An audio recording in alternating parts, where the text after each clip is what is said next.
สุดท้ายเนี่ยร้องเนี่ยอันนี้คือยังมาเยี่ยมปีใช่หรือตกโชว์วันเจ้านักน้องชาบต่อตีปีอ่อนไพ่ห้อยสมัยเนี่ยแหละตอนมันเมื่อชาบต่อมันวนได้อาโจเมื่อนักน้องวิดีโอยังบ้านต่อหมายคาดเปลเลยยุ่ยังโจตุสนาใส่หรือตกโชว์วันเจ้าใส่สันบุญของเขาเนี่ยชาบได้นักน้องชาบต่อตีปีอ่อนมาไพ่ยังกับมันกินชาชาเข้มชีดบ่อยยังห้อยหนึ่งเซนจูคือกอดมันถึงยามไอ้ในโพชิเนียทานมวยกันไหลสุดท้ายยายเราท่าเข้มชีดบ่อยยังคือกอดในต่างกุยกัดจ้าทานแต่เกี้ยตั้งตาหนึ่งมีเรื่องไว้กัดล่างจมโพเซนจูห้อยกันยาเซนจูบ่อยยังในเปลเคยท่าเข้มชีดบ่อยยังเห็นพลักยังกอดกับมันสู้กันท่าเข้มชีท่างั้นนั่งไอ้การในเกมเหมือนท่าเข้มชีท่าเข้มชีบ่อยยังก็ไปท่าอเมริกาเลยเต้ไงนี่ฮะไม่ทราบแต่ท่าเข้มชีบ่อยยังก็บ้านใหญ่ท่าไอ้จังกันยาเซนจูบ่อยยังก็กับมันสมท่าเข้มชีตั้งแต่ตุบตั้งแรกห้อยมันต้องมองท่าเข้มชีบ่อยยังคือกอดกับปงตายในแต่ไอ้จังนะห้อยกอดกับมันกัดจะได้ท่าเซนจูท่าหนึ่งมีเรื่องไว้กัดล่างจมโพกอดห้อยท่าตากรงมวยเนี่ยได้เห็นไว้ปะฮะแต่การเซนจูห้อยมันต้องมองท่าเข้มชีบ่อยยังมันต้องไปจำเซนจูอยู่ไปกอดกับมันดาโรแต่การเซนจูห้อยมันต้องมองท่าเข้มชีบ่อยยังกอดกับมันแต่ดอกไหลมวยนเป้แต่ดอกไหลนั่งกอดกับมันกัดท่าไหลนั่งไอ้ได้ท่าเข้มชีนั่งกอดบานสมัยเคยเซนจูกอดสลับในไหลนั่งนเป้ท่าเข้มชีบ่อยยังกระโปรงได้โชว์กัดซอกสงซาแต่เป็นจนมันสกอร์มุกมือกล้องบ้ามาการท่าเข้มชีบ่อยยังห้อยนเป้นู้จนมันสกอร์มุกแต่งเอานู้กับบ้านใหญ่การท่าเข้มชีท่าฮันนากะกิท่าเข้มชีไอยังให้กิจิโกได้บ่อยยังห้อยนเป้นู้ท่าเข้มชีบ่อยยังกับบ้านชงอท่าชมมันเต้กิจิโกได้บ่ผู้ไอแต่ให้ไอ้กิจิโกได้บ่อยยังในยังตามสำหรับให้นเป้นู้ผู้เบี้ยกับบ้านได้ใช้เคลียร์จมูกเคลียร์เวท่าประสานมายังสำหรับท่าเข้มชีบ้านเมื่อบ่อยยังนั่นคือหนึ่งล้านดำไหนง่ายไอ้ให้นเป้นู้เคลียร์เบี้ยเนี่ยที่นั่นกับบ้านใหญ่ท่าตาไอ้สำหรับเบี้ยนั่งโดยไอ้ปราบไว้หอยเวียกับบ้านเลิกกับเพลิงมานี่คือเชียวิธีสร้างมาย่างแต่ยังไอ้สำหรับบ้านหอยนเป้นู้บรอแม่เดี๋ยวเราจะนำใบนี้กับบ้านเลิกกับเพลิงชุ่งแต่การท่าเข้มชีเรียบหนังบ้านให้สลับตายมวยดำไปนู้เซนจูบ่อยยังกับบ้านรถมาดอลหอยท่าเข้มชีบ่อยยังกับบ้านสไลด์ปราบแต่การเซนจูคลางท่าอ่อยเซนจูนั่นคือรถใจอย่างง่ายปีกันหลายอย่างเต้บามจังได้สลับเลยให้กัญญาเซนจูบ่อยยังนั่นคือกอดสลับท่าเข้มชีเต้คือกอดในแต่โดนแต่ช่วยท่าเข้มชีจังให้เราเป็นนู้บรอเตรียมหนังบ้านท่าเข้มชีนั่นกอดกับบ้านใหญ่ท่า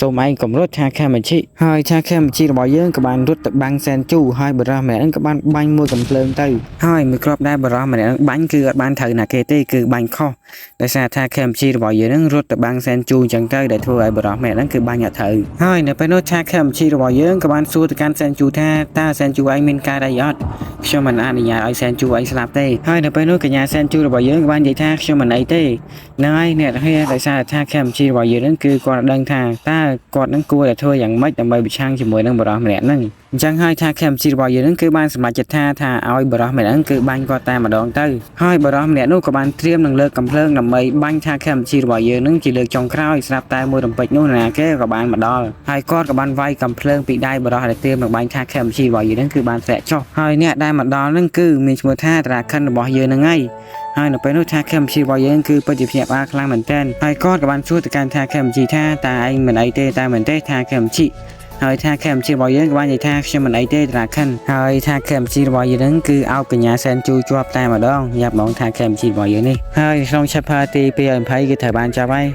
คนเนี่ยให้แบบการเมื่อจุดเพลินวิดเอากลางบายกาปีชาบตาตีเปลี่ยนไพ่ยืนกับบ้านขิงท่ากรมบอรุโกหาราทันตายคือเตรียมนังสลาท่าเข้มชีบ่อยยังให้มูลให้ได้เกตามสำหรับท่าเข้มชีในซาแต่ก้อนคืออารมณ์โจจมูกกรมบอรุโกหาราทันได้ก็เป็นใต้เนี่ยเป็นนู้ท่าเข้มชีบ่อยยังคือตราบ้านช่วยสังกัดโดยตราขันบ่อยยังให้ใส่เรื่องของชาบตาตีเปลี่ยนไพ่มวยเกกับบ้านโดพร้อมกันไมกี้บ่อยยังเป็นมาดองแต่ยังขิงท่าไมกี้บ่อยยังคือกอดกำปงแต่ในเลือกเคียมวยให้เนี่ยเป็นนู้โกโก้กอดวันสู้แต่การเมื่อบอกท่าตาลูกเทียนไอ้ไงนั้นการได้เกมแมนชมไฟสตาร์ลูกเทียนโกโก้บ่อยยังนี่ให้เนี่ยเป็นนู้ไมกี้บ่อยยังกับบ้านชายท่าช่างไงนั้นคือเมียนรำมัดล้อไม่เต้ไงนี่ให้เนี่ยยุบนู้คือเมียนเมฆเพลียงแคลคลั่งมันเต้นแต่ทั่วไมกี้บ่อยยังนั้นคือกอดนักรำมัดสำนักบอกกอดแต่กอดเมียนแบบโนท่าหนึ่งเมียนเรื่องไว้กัดล่างจำปูตราขันบอกกอดนั่งนั่งไงเนี่ยแต่ให้ในห้องแวะนั่งไมกี้บ่อยยังนั้นคือเรียงบอกกอดคือสวายคลั่งมันเต้นเปรียบโดยเฉลี่ยจุมาจ้ะจมยิ้มใหญ่ไมกี้ด้วยจุดทำมิติแฟนไมกี้กดขังหอยไส้เรื่องบ่อยยังกัดจมมากับไหลท่าเข้มชี้ให้ตราขันบ่อยยังไม่มาดองแต่ยังเคยท่าเนยกับไหลนั่งมันเนื้อมันเนี้ยไปแต่บ้านเลยสิ่งไรกับเพลิงปุกกอดกับบ้านใบชั่วขณะรถเป็นยังตามดองซาแต่บันเนยหนังเทียคือไอ้หนึ่งเป็นขวดแฝดเราปุกเกจังนะหอยยังไงบันปุกเกหดเจนมีกับไหลหนึ่งอ้อหอยตราขันบ่อยยังคือบ้านไวพวกกรมตะกอราทันได้หลังบาเชิงซอเปียตามดองหอยเป็นเนื้อกอดกับบ้านชั่วแต่การท่าแค่มันจีท่า ตาไอ้การไอ้เกอทาแคมชิหอยทาแคมชิว่าเยอะกับบ้านชายทาจะมาบ้านการไอ้เกเตทาขันหอยพวกกันบอกก็ราทันได้กับบ้านรถเช่นปีกับไหลหนึ่งออเตอร์ทาแคมชิว่าเยอะกับบ้านออกคนคลั่งแต่การตราขันแต่บ้านช่วยสังเคราะห์กอดจังนะหอยทาแคมชิว่าเยอะกับบ้านใหญ่ทาก็มันใต้ให้ด้วยบ้านเจตราขันไหนดังถักชมมาตีนี่หอยตราขันบ่อยเยอะกับบ้านใหญ่ปราบท่าไอ้หนุ่มปีบ้านปราบชมท่าพวกกรมบอกก็ราทันได้คือเกมเองโรงกาจองสลับไอ้ในคลองหยุดนี่หอยตราขันบ่อยเยอะนั้นกับบ้านตัวกำเพลิงและพวกนังการเมาตัวเติมมาถึงหังแต่มาดองให้มันดังท่าเพลิงนั้นเทตลอดนาเต้หอยโปรชาแคมชีบ่อยเยอะก็บ้านสู้ตะการกับยาเซนจูท่าเมียนกาดีเกียร์หอยเซนจูท่าเมียนกาดีเต้หอยในเพนตราขันกับบ้านบัวชาแคมชีท่าเตยใหญ่ในจะปีนี้บ้านไอ้ชาแคมชีบ่อยเยอะก็กับบ้านชอลหอยก็กับบ้านสู้ตะการขันราให้ไว้บ้านชีกรมตะโกหาราทันได้มาตามสำหรับชมตัววิ่งคือที่ซาแต่ชาเข้มชีไอ้นั่นคือเกช่องไอ้โจจมูกกรมตะโกหาราทันได้ก็ได้ให้ไว้บ้านชีไอ้โจจมูกกรมประมาณตัววิ่งนี่ชีมูลให้ได้เกตามสำหรับไอ้ได้ดังเต้ชาเข้มชีบ่อยเยอะกับบ้านบรรทอสู้ตะการราคันท่าก็มาได้ให้ไว้บ้านชีปูนั่งเบ้กับเพลิงปลาจังให้ตราขันบ่อยเยอะกับบ้านใหญ่ปลาตะการท่าเข้มชีท่า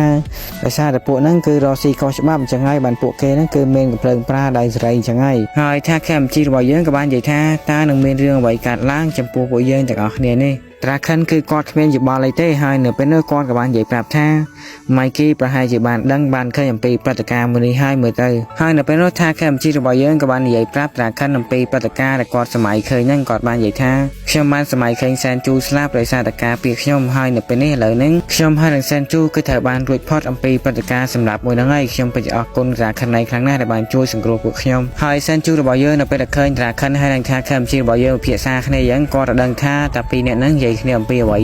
ถ้าแคมชีบ่อยเยอะกับบ้านใหญ่ท่าอะไรนี่พวกยังอาจกลายปรามปีเรือกระตะเชียรอบ้านให้ไกลนั่งคือมีในท่าไปมุนก็สมัยเคยแซนจูทราบอะไรแซนจูก่อนดังทราบไอ้จังไงมีในท่าอะไรนี่กรุบยางคือเวลาไปสายให้เป็นรูปตราคันบ่อยเยอะกับบ้านสมัยเจ็ดดีเรียจังเต้บรรทอปีพวกแค่บ้านสมัยเจ็ดดีเรียให้เป็นรูปขยะแซนจูบ่อยเยอะกับบ้านใส่ปราบตะการตราคันให้ท่าแคมชีท่า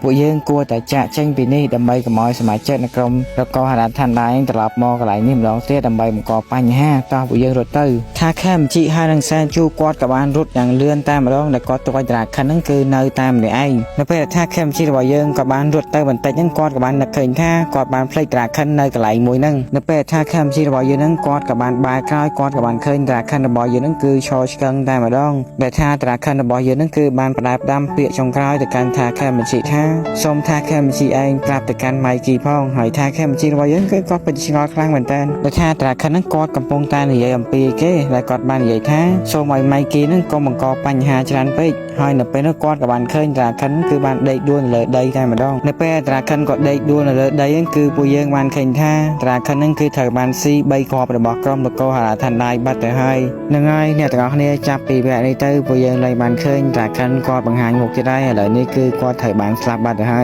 ยังไงเนี่ยแต่ก็เนี่ยในของชาพาตีปีเอ๋ยไพ่มวยคือท่าแซดคลั่งเหมือนเต้นเหมือนกูนะ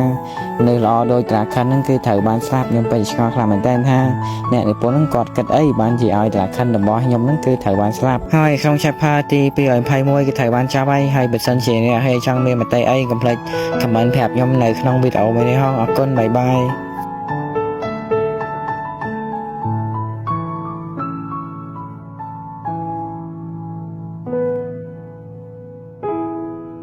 ชาพดามขนมชาบตาตีเปลี่ยนไปปีเฮียงกับบ้านกินท่ากาแวะมุนคือตราคันบ่อยคือบ้านสีใบขอมระบอกกรมแล้วก็หาทันได้ให้เนเป็นนักกอดกับบ้านได้ในเลยได้เนเป็นนักกอดเมรอนแท้ช่ำกำปงแต่รองจำเสกได้สลับบ้านมาดอนให้คือช่ำมันอาจกำลังได้ให้มันอาจเมื่อเคยยังไวๆจากอ้อในจุ่มเป็นครัวระบอกเฮมเต้คือเมียนตายเสกได้สลับตาบันเนาะไม่จะทะเลาะแต่พอคิวให้หนึ่งเมียนเพลงเคลอะไรนี่วีปลายคลายจะเชียร์ปอกมาอย่างอับอัวตายมาดองในปีนี้ง่ายเนี่ยแต่อ้อเนี่ยตราคันบ่อยคือกอดใหญ่แต่กอดนังล้วนท่ากอดหนึ่งจัดสลับให้ในเป้มันเจ็ดนี่ถ้าแค่มันชีระบายเยอะนั่งกับบ้านใส่ให้ตราคันแต่งตึกหมกระบอกกอนั่นคือตึกใส่เป็นหมกตายมาดองให้เนไปโน้ตราคันกอกับบ้านสู้แต่การถ้าแค่มันชีถ้าแค่มันชีเองกำปงแต่การไอเกมแมนกลมเธอตึกหมกจังไอถ้าแค่มันชีคือเวียกระเมือครั้งนะ ហើយនៅពេលនោះថាខាបញ្ជីរបស់យើងនឹងក៏បានស្រែកហៅទៅកាន់សានជូថាឲ្យឆាប់ហៅឡានសង្គ្រោះបន្ទាន់ឲ្យឆាប់មកដើម្បីជួយសង្គ្រោះត្រាខិនរបស់យើងត្រាខិនឯងរងចាំបន្តិចទៅបន្តិចទៀតឡានពេទ្យគឺមកដល់ហើយពួកគេនឹងជួយសង្គ្រោះឯងជាមិនខាននឹងហើយអ្នកទាំងអស់គ្នាខ្ញុំសូមនិយាយក្រៅសាច់រឿងតិចខ្ញុំសម្រាប់វគ្គហ្នឹងខ្ញុំនឹងចង់យំតាមសាច់រឿងហើយនិយាយមែនតាមិនគួរណាមនុស្សល្អដូចជាត្រាខិនគឺត្រូវបានស្លាប់សោះថាខាបញ្ជីរបស់យើងហ្នឹងគឺគាត់បាននិយាយលងលោមទៅកាន់ត្រាខិនហើយគាត់នឹងស៊ូបន្តិចទៅបន្តិចទៀតហ្នឹងឡានគាត់នឹងមកដល់ហើយទាំងត្រាខិនរបស់យើងនឹងខ្លួនគាត់ផ្ទាល់គាត់ដឹងថាបន្តិចទៀតហ្នឹងគឺគាត់នឹងស្លាប់ហើយនៅពេលនោះមុខរបស់ត្រាខិនរបស់យើងហ្នឹងគឺបានប្រែคล้ายទៅជាមុខមួយដែលស្លេកស្លាំងដែលរៀបនឹងស្លាប់អញ្ចឹងណាហើយគាត់ក៏បាននិយាយថាសេចក្តីស្លាប់គឺកំពុងតែរងចាំខ្ញុំហើយថាខេមញ្ជីហើយនៅពេលនោះថាខេមញ្ជីរបស់យើងក៏បានសួរទៅកាន់ត្រាខិនថាតើត្រាខិនឯងហ្នឹងកំពុងតែនិយាយអំពីគេកុំនិយាយដូច្នោះអីគ្រប់យ៉ាងគឺវានឹងល្អប្រសើរនៅថ្ងៃស្អែកពីព្រោះថាឯងគឺជាត្រាខិនត្រូវអត់ត្រាខិនហើយនៅពេលនោះត្រាខិនរបស់យើងក៏បាននិយាយលើកទឹកចិត្តទៅកាន់ថាខេមញ្ជីថាខេមញ្ជីនៅពេលដែលខ្ញុំស្លាប់សូមឯងកុំស្ដីបន្ទោសឲ្យខ្លួនឯងអីដែលឯងត្រឡប់មកកាន់អតីតកាលម្ដងទៀតគ្រប់យ៉ាងដែលវាកើតឡើងចំពោះខ្ញុំវាគឺជាព្រេងវាសនារបស់ខ្ញុំតែប៉ុណ្ណោះហើយឯងគឺជាអ្នកជួយសង្គ្រោះជីវិតរបស់ខ្ញុំហើយខ្ញុំពិតជាសប្បាយចិត្តរីករាយខ្លាំងណាស់ដែលខ្ញុំដើរមកដល់ខ្សែបន្ទាត់មួយនេះហើយត្រាខិនរបស់យើងក៏បានសួរទៅកាន់ថាខេមញ្ជីថាខេមញ្ជីតើឯងព្រមទទួលយកខ្ញុំទេថាខេមញ្ជីហើយថាខេមញ្ជីរបស់យើងក៏បានស្រែកយំខ្លាំងៗតែម្ដងហើយគាត់ក៏បាននិយាយថាត្រូវហើយត្រាខិនគឺខ្ញុំទទួលយកឯងហើយត្រាខិនរបស់យើងក៏បានរំលឹកអនុស្សាវរីយ៍ចាស់ៗជាមួយនឹងថាខេមញ្ជីរបស់យើងកាលពីនៅតូចដែលគាត់បាននិយាយថាខេមញ្ជីកាលពីយើងរៀននៅក្នុងថ្នាក់បឋមគឺយើងតែងតែវាយចាញ់គេរាល់ការប្រកួតដូចជាឯងអញ្ចឹងថាខេមញ្ជីគ្រប់ពេលដែលយើងវាយចាញ់គេឬក៏ប្រកួតចាញ់គេយើងតែងតែដួលនៅលើដីជានិច្ចហើយយើងបានកលេចទៅមើលទៅលើមេឃហើយមេឃដែលយើងឃើញនៅពេលដែលយើងចាញ់នេះវាប្រៀបដូចជាយើងកំពុងតែឃើញមេឃនៅពេលនេះដែរគឺថាវាអាប់អួរតែម្ដងតែយ៉ាងទេថាខេមញ្ជីនៅពេលដែលខ្ញុំចាញ់ហើយខ្ញុំតែងតែកលេចមើលទៅកាន់លើមេឃហ្នឹងគឺមេឃវាតែងតែអាប់អួរប្រៀបដូចជាមេឃហ្នឹងកំពុងតែរងចាំខ្ញុំអញ្ចឹងហើយនៅទីបំផុតគឺខ្ញុំអាចរកសេចក្តីសុខឲ្យខ្លួនឯងបានហើយថាខេមញ្ជីហើយថាខេមញ្ជីរបស់យើងហ្នឹងក៏បានជួបទឹកភ្នែករបស់គាត់ហើយគាត់ក៏បាននិយាយទៅកាន់ត្រាខិនថាអូខេត្រាខិនគឺខ្ញុំយល់ពីអារម្មណ៍ចាញ់មួយនេះហើយនៅពេលនោះត្រាខិនរបស់យើងក៏បានកលេចទៅកាន់នៅលើមេឃក៏ប៉ុន្តែម៉ៃគីគឺគាត់មិនដែលយល់អារម្មណ៍មួយនេះទេថាខេមញ្ជីវាគឺពិតជាអាម៉ាស់ខ្លាំងណាស់ដែលម៉ៃគីគឺគាត់មិនដែលទទួលពាក្យថាចាញ់ឬក៏បរាជ័យទៅលើនរណាគេម្នាក់នោះទេហើយនៅពេលនោះថាខេមញ្ជីយើងក៏បានសួរទៅកាន់ត្រាខិនអំពីគោលបំណងចុងក្រោយរបស់ត្រាខិនតើជាអ្វីហើយនៅពេលនោះត្រាខិនគាត់ក៏បាននិយាយទាំងអួរដើមកថាគោលបំណងចុងក្រោយរបស់យើងសូមឯងជួយមើលថែម៉ៃគីជំនួសយើងផងថាខេមញ្ជីនៅពេលថាខេមញ្ជីរបស់យើងបានស្ដាប់អំពីគោលបំណងរបស់ត្រាខិនចុងក្រោយហើយគឺគាត់បានសក់ទឹកភ្នែកម៉ាត់តែម្ដងដែលគាត់បាននិយាយថាពិតប្រាកដណាស់ខ្ញុំនឹងបំពេញក្តីប្រាថ្នារបស់ឯងជាលើកចុងក្រោយត្រាខិនហើយសាច់រឿងនៅក្នុង Tokyo Adventure Season 4 នៅ Chapter ទី222គឺត្រូវបានចប់ហើយនិយាយទៅបើសិនជាអ្នកចង់មានមតិអីកុំភ្លេចជួយ comment ប្រាប់ខ្ញុំនៅខាងក្រោមផងសម្រាប់ខ្ញុំមានអារម្មណ៍ថានៅក្នុងវគ្គនេះគឺវាពិបាកទទួលយកខ្លាំងមែនតើដែលមនុស្សល្អដូចជាតារាខិនហ្នឹងគឺត្រូវបានស្លាប់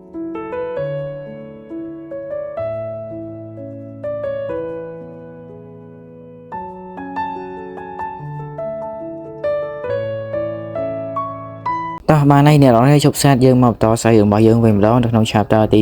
223ចាប់ផ្ដើមនៅក្នុងសាច់រឿងរបស់យើងមកយើងក៏បានឃើញថាត្រាខិនរបស់យើងគឺត្រូវបានឡានសង្គ្រោះយកមកសង្គ្រោះគាត់ទៅមន្ទីរពេទ្យក៏ប៉ុន្តែត្រាខិនរបស់យើងគឺគាត់បានដឹងខ្លួនហើយថាបន្តិចទៀតនេះគឺគាត់នឹងស្លាប់មុននឹងគាត់ស្លាប់គាត់ក៏បានស្មារតីនឹកឃើញក្រុមធំម៉ាន់របស់គាត់កាលពីមុនកាលពីត្រាខិនហើយនៅសមាជិករបស់គាត់នៅថ្ងៃឆ្លងឆ្នាំនៅថ្ងៃទី1ខែមករាក្នុងឆ្នាំ2005ហ្នឹងគឺពួកគេបានណាត់គ្នាទៅលេងនៅឯសមុទ្រដើម្បីឆ្លងឆ្នាំនៅទីនោះហើយពួកគេនឹងមើលព្រះអាទិត្យរះពីខាងកើតជាមួយគ្នានៅពេលដែលតាមផ្លូវពួកគេបានជិះម៉ូតូជជែកគ្នាលេងអំពីនេះអំពីនោះអញ្ចឹងទៅហើយនៅពេលនោះពួកគេក៏បាននិយាយគ្នាអំពីតើត្រូវធ្វើដំណេចដើម្បីឲ្យក្រុមធំម៉ាន់របស់គាត់ហ្នឹងគឺឡើងទៅដល់ថប់កំពូលអញ្ចឹងទៅដើម្បីឲ្យក្រុមធំម៉ាន់របស់ពួកយើងហ្នឹងឡើងដល់ថប់កំពូលតតែពួកយើងហ្នឹងគឺមានមេខ្លាំងដូចជាម៉ៃគីអញ្ចឹងនៅពេលដែលសមាជិកកូនក្រុមរបស់ម៉ៃគីហ្នឹងគឺពួកគាត់ជិះនៅពីក្រោយរបស់ម៉ៃគីអញ្ចឹងណាហើយពួកគេជជែកគ្នាលេងយ៉ាងសប្បាយអញ្ចឹងទៅខុសប្លែកតែម៉ៃគីរបស់យើងគឺគាត់ជិះនាំ នាំមុខគេដោយសារតែគាត់នឹងមេគេអញ្ចឹងណាហើយដោយសារតែម៉ៃគីគាត់ជិះនៅមុខគេអញ្ចឹងមានជាយ៉ាគាត់ក៏បាននិយាយថាតើម៉ៃគីគាត់ជិះម្នាក់ឯងនៅមុខគេតើគាត់អត់មានអារម្មណ៍ថាឯកាទេអីហើយម៉ៃគីរបស់យើងហ្នឹងគឺគាត់ក៏បានស្រែកប្រាប់អ្នកទាំងអស់គ្នាថាឲ្យមកលឿនមកប្រយ័ត្នអត់បានមើលថ្ងៃទេហើយបន្ទាប់ពីពួកគេបានធ្វើដំណើរទៅដល់មាត់សមុទ្រពួកគេបានរត់លេងយ៉ាងសប្បាយរីកអញ្ចឹងទៅហើយអនុស្សាវរីយ៍មួយហ្នឹងគឺថាត្រាខិនរបស់យើងគឺគាត់មិនអាចបំភ្លេចបានទេដោយសារតែក្រុមធម្មតារបស់គាត់នៅពេលដែលនៅជុំគ្នាអញ្ចឹងគឺថាសប្បាយរីកតែម្ដងបន្ទាប់ពីពួកគេបានរត់លេងយ៉ាងសប្បាយរីកជាមួយគ្នាយើងក៏បានឃើញថាម៉ៃគីរបស់យើងគឺគាត់បានដើរទៅកន្លែងមួយដែលកន្លែងនេះគឺជាស្ពានដើម្បីមើលព្រះអាទិត្យរះនៅឯទិសខាងកើតហើយគាត់ក៏បានស្រែកប្រាប់ទៅកាន់សមាជិកនៅក្រុមធម្មតារបស់គាត់ថាតសម្លាញ់ពួកយើងមើលព្រះអាទិត្យរះជាមួយគ្នាហើយអ្នកទាំងអស់គ្នានៅពេលនោះគឺមើលព្រះអាទិត្យរះគឺយ៉ាងសប្បាយចិត្តរីកតែម្ដងហើយយើងក៏បានឃើញថាម៉ៃគីរបស់យើងគាត់ក៏បានដាក់ដៃក្តាប់ទៅកាន់ព្រះអាទិត្យនៅក្នុងដៃដែលគាត់ចង់មានន័យថាខ្ញុំនឹងគ្រប់គ្រងនៅក្នុងទីក្រុងតូក្យូទាំងមូលត្រូវអត់ត្រាខិនហើយនៅពេលនោះត្រាខិនរបស់យើងក៏បាននិយាយថា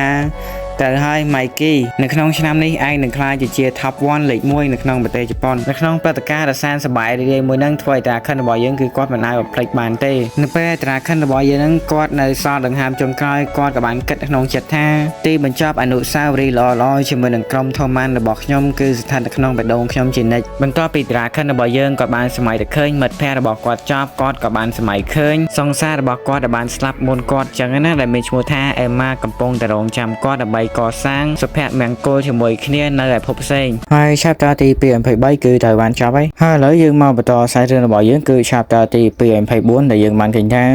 ក្រុមរបស់រកអារាថណ្ដាយគឺពួកគេកំពុងតែជុំជើងគ្នានៅកន្លែងមួយដែលយើងឃើញថាសៅរបស់យើងគឺបានវាយទៅកាន់កូនចៅរបស់គាត់ថាគាត់ប្រើឲ្យទៅសម្រាប់ថាខែមជីហើយនឹងសែនជូតែធ្វើទៅអត់កើតទេពួកហ្នឹងហើយពួកហ្នឹងគឺត្រូវបានសៅរបស់យើងគឺថាវាយតតែនិយាយអីរែងកើតតែម្ដងនៅពេលដែលសៅរបស់យើងគឺឈប់វាយគាត់ក៏បាននិយាយថាខ្ញុំមិនបានសម្រាប់ថាខែមជីហើយនឹងសែនជូមែនក៏ប៉ុន្តែខ្ញុំបានបាញ់3គ្រាប់ទៅកាន់ត្រាខិនដែលធ្វើឲ្យត្រាខិនហ្នឹងគឺគាត់បានស្លាប់ហើយបែរថេរណូសៅរបស់យើងនៅពេលដែលលឺអញ្ចឹងហើយម៉ែសប្បាយចិត្តហើយនិយាយទៅកូនចៅរបស់គេហ្នឹងគឺថាតប៉ែខ្លាំងមែនតើតតែគេវាយឡើងចង់ងាប់ហើយទៅនិយាយប្រាប់គេយ៉ាប់ពួកនេះហើយខ្សែរឿងរបស់យើងកាត់ចូលមកកាន់ថាខេមជីហើយនឹងសែនជូវិញម្ដងថាខេមជីរបស់យើងបន្ទាប់ពីដឹងអញ្ចឹងហើយគឺគាត់អត់មានព្រលឹងនៅក្នុងខ្លួនទេហើយសែនជូរបស់យើងក៏បានព្យាយាមហៅទៅកាន់ថាខេមជីរបស់យើងជាច្រើនដងក៏ប៉ុន្តែថាខេមជីរបស់យើងដូចជាអត់មានលឺសម្ដីសែនជូហៅសោះហើយបន្ទាប់មកថាខេមជីរបស់យើងគាត់ក៏បានរត់ទៅសួរលោកគ្រូពេទ្យអ្នកគ្រូពេទ្យនៅឯឡានសង្គ្រោះហ្នឹងហើយថាខេមជីរបស់យើងគាត់ក៏បានសួរទាំងតបហៅទៅកាន់លោកគ្រូពេទ្យអ្នកគ្រូពេទ្យថាតើត្រាខិនយ៉ាងម៉េចហើយតើគាត់អាចជួយសង្គ្រោះបានអត់សុំទោសផងគឺខ្ញុំខិតខំប្រឹងប្រែងអស់ពីសមត្ថភាពរបស់ខ្ញុំហើយគឺខ្ញុំមិនអាចជួយសង្គ្រោះគាត់បានទេគាត់បានស្លាប់បាត់បង់ជីវិតបាត់ទៅហើយគ្រាន់តែលើដូច្នេះថាខេមជីរបស់យើងគឺថាគាត់អត់មានព្រលឹងក្នុងខ្លួនទេអ្នកនរអស់នេះគឺអារម្មណ៍របស់គាត់គឺដែនដងទៅដល់ណាហើយទោះបីជាសែនជូគាត់ខំហៅថាខេមជីក៏ដោយក៏ថាខេមជីគឺអត់មានបានលឺអត់បានស្ដាប់អីទាំងអស់ហើយនៅពេលសែនជូថាតើពួកយើងត្រូវធ្វើអ្វីទៀតនៅពេលឥឡូវហ្នឹងហើយថាខេមជីរបស់យើងគឺថាអត់មានដឹងខ្យល់អីគេហើយគាត់ក៏បានសួរទៅកាន់សែនជូថាតើសែនជូឯហ្នឹងនិយាយអំពីគេហើយនៅពេលនោះសែនជូរបស់យើងគឺថាគេអាំងតែម្ដងហើយនៅពេលនោះស្រាប់តែមានបរិមម្នាក់ដើរមកស្រែកហៅសែនជូដែលម្នាក់នោះគឺជាបងប្រុសរបស់សែនជូគឺជាថាខេអមីហ្នឹងហើយថាខេអមីរបស់យើងក៏បានសួរទៅកាន់សែនជូថា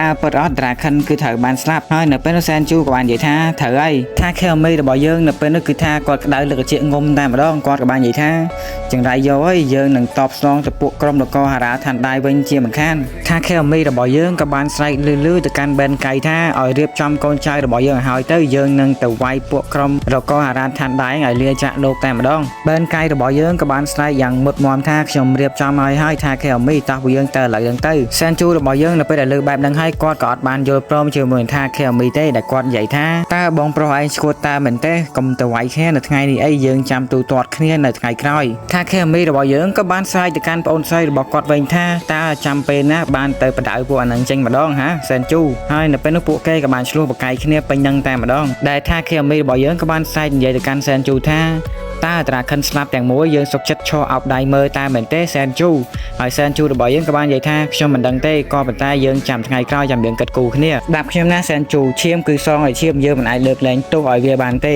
ហើយខ្សែរឿងរបស់យើងកាត់ចូលថាខេមជីរបស់យើងគឺគាត់កំពុងតែឈរគិតអំពីក្រុមនគរហារាឋានដៃនៅពេលដែលគាត់កំពុងតែឈរគិតហ្នឹងស្រាប់តែមានម៉ូតូជាច្រើនដែលជិះមកកាន់ថាខេមជីរបស់យើងហ្នឹងនិយាយទៅគឺថាពេញផ្លូវតែម្ដងសិតតែម៉ូតូរបស់ក្រុមនគរហារាឋានដៃហ្នឹងហ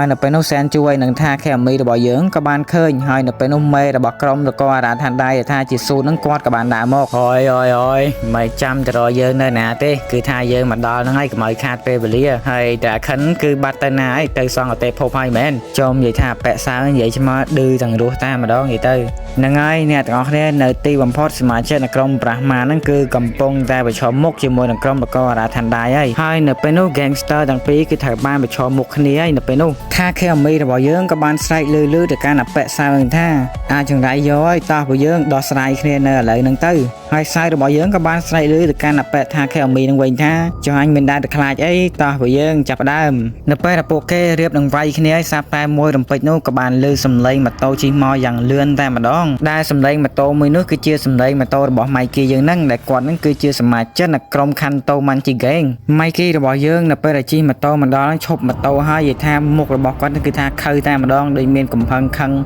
ปีเมาปีหน้าปีในจังยัยเตอให้ขบเคลียร์ได้เนื้อตีนู้คือท่าปฏิพยับอาคลังเหมือนเต้นสมบัติท่าเข้มจีระบอยเยื้องกับพยับอาได้ให้เนื้อเป็นนู้สับใต้ใส่เรื่องระบอยเยื้องคือถ่ายบ้านจอบใต้ปนังเนื้อขนมชับเพอคลายคือดังแต่ไว้เนี่ยอาเมพายอย่าเมื่อเตอให้ใส่เรื่องขนมชับต่อตีเปลี่ยนไพ่บ้วนคือบ้านจอบให้เรายังมาต่อใส่บอยยังที่คือชับต่อตีเปลี่ยนไพ่แผงการเวียมนเจอกับบ้านเข่งท่ากรมตะโกหาราทันได้ป้าชิบนกรมประมาณในปุกเกนเตรียมดังไว้แค่แต่ให้ก็เป็นได้เนื้อเป็นนู้สับแต่ไมกี้ระบอยเยื้องกับบ้านจีมาโตมาดอมันโตปีไมกี้ระบอยเยื้องบ้านจีมาโตมาดอให้กอดกับบ้านจอบไปเลยมาโตโจเตอกับหลังแต่ปุกเกนเตรียมดังไว้เนี่ยให้เนื้อเป็นนู้ปุยยังกับบ้านเข่งท่าเตรียมพอดอาร์เตต่างใบกำปงตาไปชมมุกนี้ให้จังดังท่าตาบุกเคนั่งไว้เนี่ยออเมอร์ปัญหาอย่างโจแต่เมื่อตัวสนาต่างเนี่ยถ้าแค่มันชีระบอยเยื้องเนื้อเป็นแต่เคยไมกี้กอดมาดอกอดกับบ้านเข่งท่าตาไมกี้นั่งไอไว้เนี่ยในกับไหลยังได้เหม็นถ้าแค่มีระบอยเยื้องกับบ้านใส่ลื่นแต่การโกนใจระบอกกอดท่าการประโยชน์เหมือนนึงคือสำหรับตราขั้นระบอยเยื้องจำได้ผู้ใส่ระบอยเยื้องกับบ้านใส่ลื่นท่าเตรียมพอดสังเกตอาร์เตต่างใบคือบ้านจับดาวไม่ต่อระบอยเยื้องสำหรับพลังเจ้าเตอร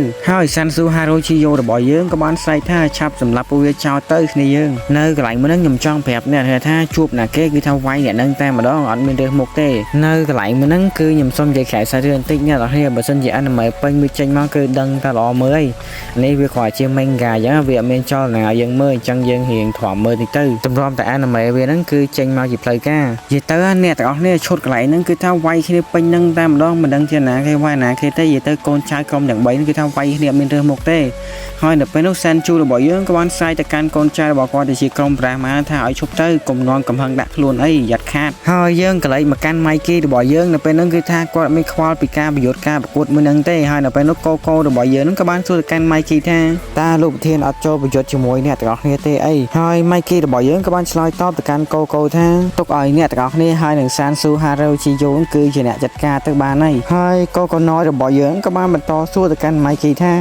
ตาลูกเทียนอัดคอยไปการประโยชน์มือหนึ่งเต้หอยเป็นน้องไมกี้ก็จะบานสลายต่อจากการโกท่าตาขยมอัดคอยไปไว้โกหอยเนี่ยแต่ออกนี่ยังกระไรมากันไส้ระบอยเยอะในตึกมุกระบอกกอดนั่นคือท่าปฏิสบายเลยครั้งเหมือนเต้ในขนมสังเกตมวยนั่งผู้ไส้ระบอยเยอะก็กระบาลใหญ่ท่าสมาชิกนักกรมท่านจิโก้คือสถานกรรมการกุกรองระบอยเยอะต่อไปยังฉับบอสมาร์กรมคันโตมันจิเกออเตอร์หอยไส้ระบอยเยอะกระบาลกระไรเมื่อปีชมง่ายอย่างเคยท่าอากาศท่าแคลมีนั่นคือกอดบานโจประโยชน์ไว้ชมนขมิ้นแต่ท่ากอดนั่นคือมันได้โจประโยชน์แต่มวยขมิ้นสากอดเมย์ยังคือกอดจำประโยชน์ในคอยก็มันได้ปัจจัยจำหลายครั้งมันแต่ท่าแคลมีบ่อยเยอะนั่นคือกอดโจประกวดมนกี้หอยเนี่ยแต่ออกนี่ก็เลยมากันสมาชิกนักกรมท่านจิโก้จ้าแต่กอดโชจำยังสบายตามมาดองหอยก็โชจำติดเนี่ยออกให้ท่าดังโชจำคือท่าเอาขมิ้นไว้เอากำลังจำเอาจ้าโจแต่ไหวพี่คอยหอยยังก็เลยมากันท่าแคลมีบ่อยเยอะนั่นคือท่ากอนใจกรมก็หาราทันได้คือโรมกอดจัดตามมาดองแต่เธอท่าแคลมีบ่อยเยอะคือกอดแบบไว้ครั้งเหมือนเต้นให้เนาะเป็นเนาะกอดกับบ้านเคยแปะซ้ายคือซอยมากันคนไหนหอยกอดกับบ้านใหญ่เลยแต่การแปะซ้ายท่าตาอาอย่างไรโยไอ้ยังกำปงแต่ซอยยังเหม็นติดยืนแต่เราlạiเลยหอยกับยาแซนจูระบอยยังมันตัวไปเคยบองปลอระบอกกอดนั่นคือท่าประบะครั้งกอดกับบ้านไส้แต่การทาแค่มีท่าการเปียกคนไหนพ่องบองปลอหอยแซนจูระบอยยังเป็นแต่เคยบองปลอระบอกกอดนั่นคือท่าประบะไปกอดกับบ้านเรียบดังเช่นจะช่วยแต่หอยก็เป็นแต่ว่ากับซาระบอยยังก็บ้านมาแฮมต้นแซนจูไอเนอร์เชี่ยมคือท่าการประกวดมันนั่นคือเวียนสะซ้ำยังไงดิสองเกลียมมันนั่นคือท่าผู้ยังไวนั่นคือเหมือนสำหรับเนี่ยแต่งออกเนี่ยที่คือสำหรับจากขั้นจังไอเนอร์เชี่ยมสันเตยจำดาวเวนัยจะไม่โจยมันต้องบอกว่าซาระบอยยังก็บ้านใส่ดาบด้ามแต่การท่าแค่มันฉีท่าไอเมื่อท่าเป็นเนื้อมันจ้าหนักกรมประมาณพ่อง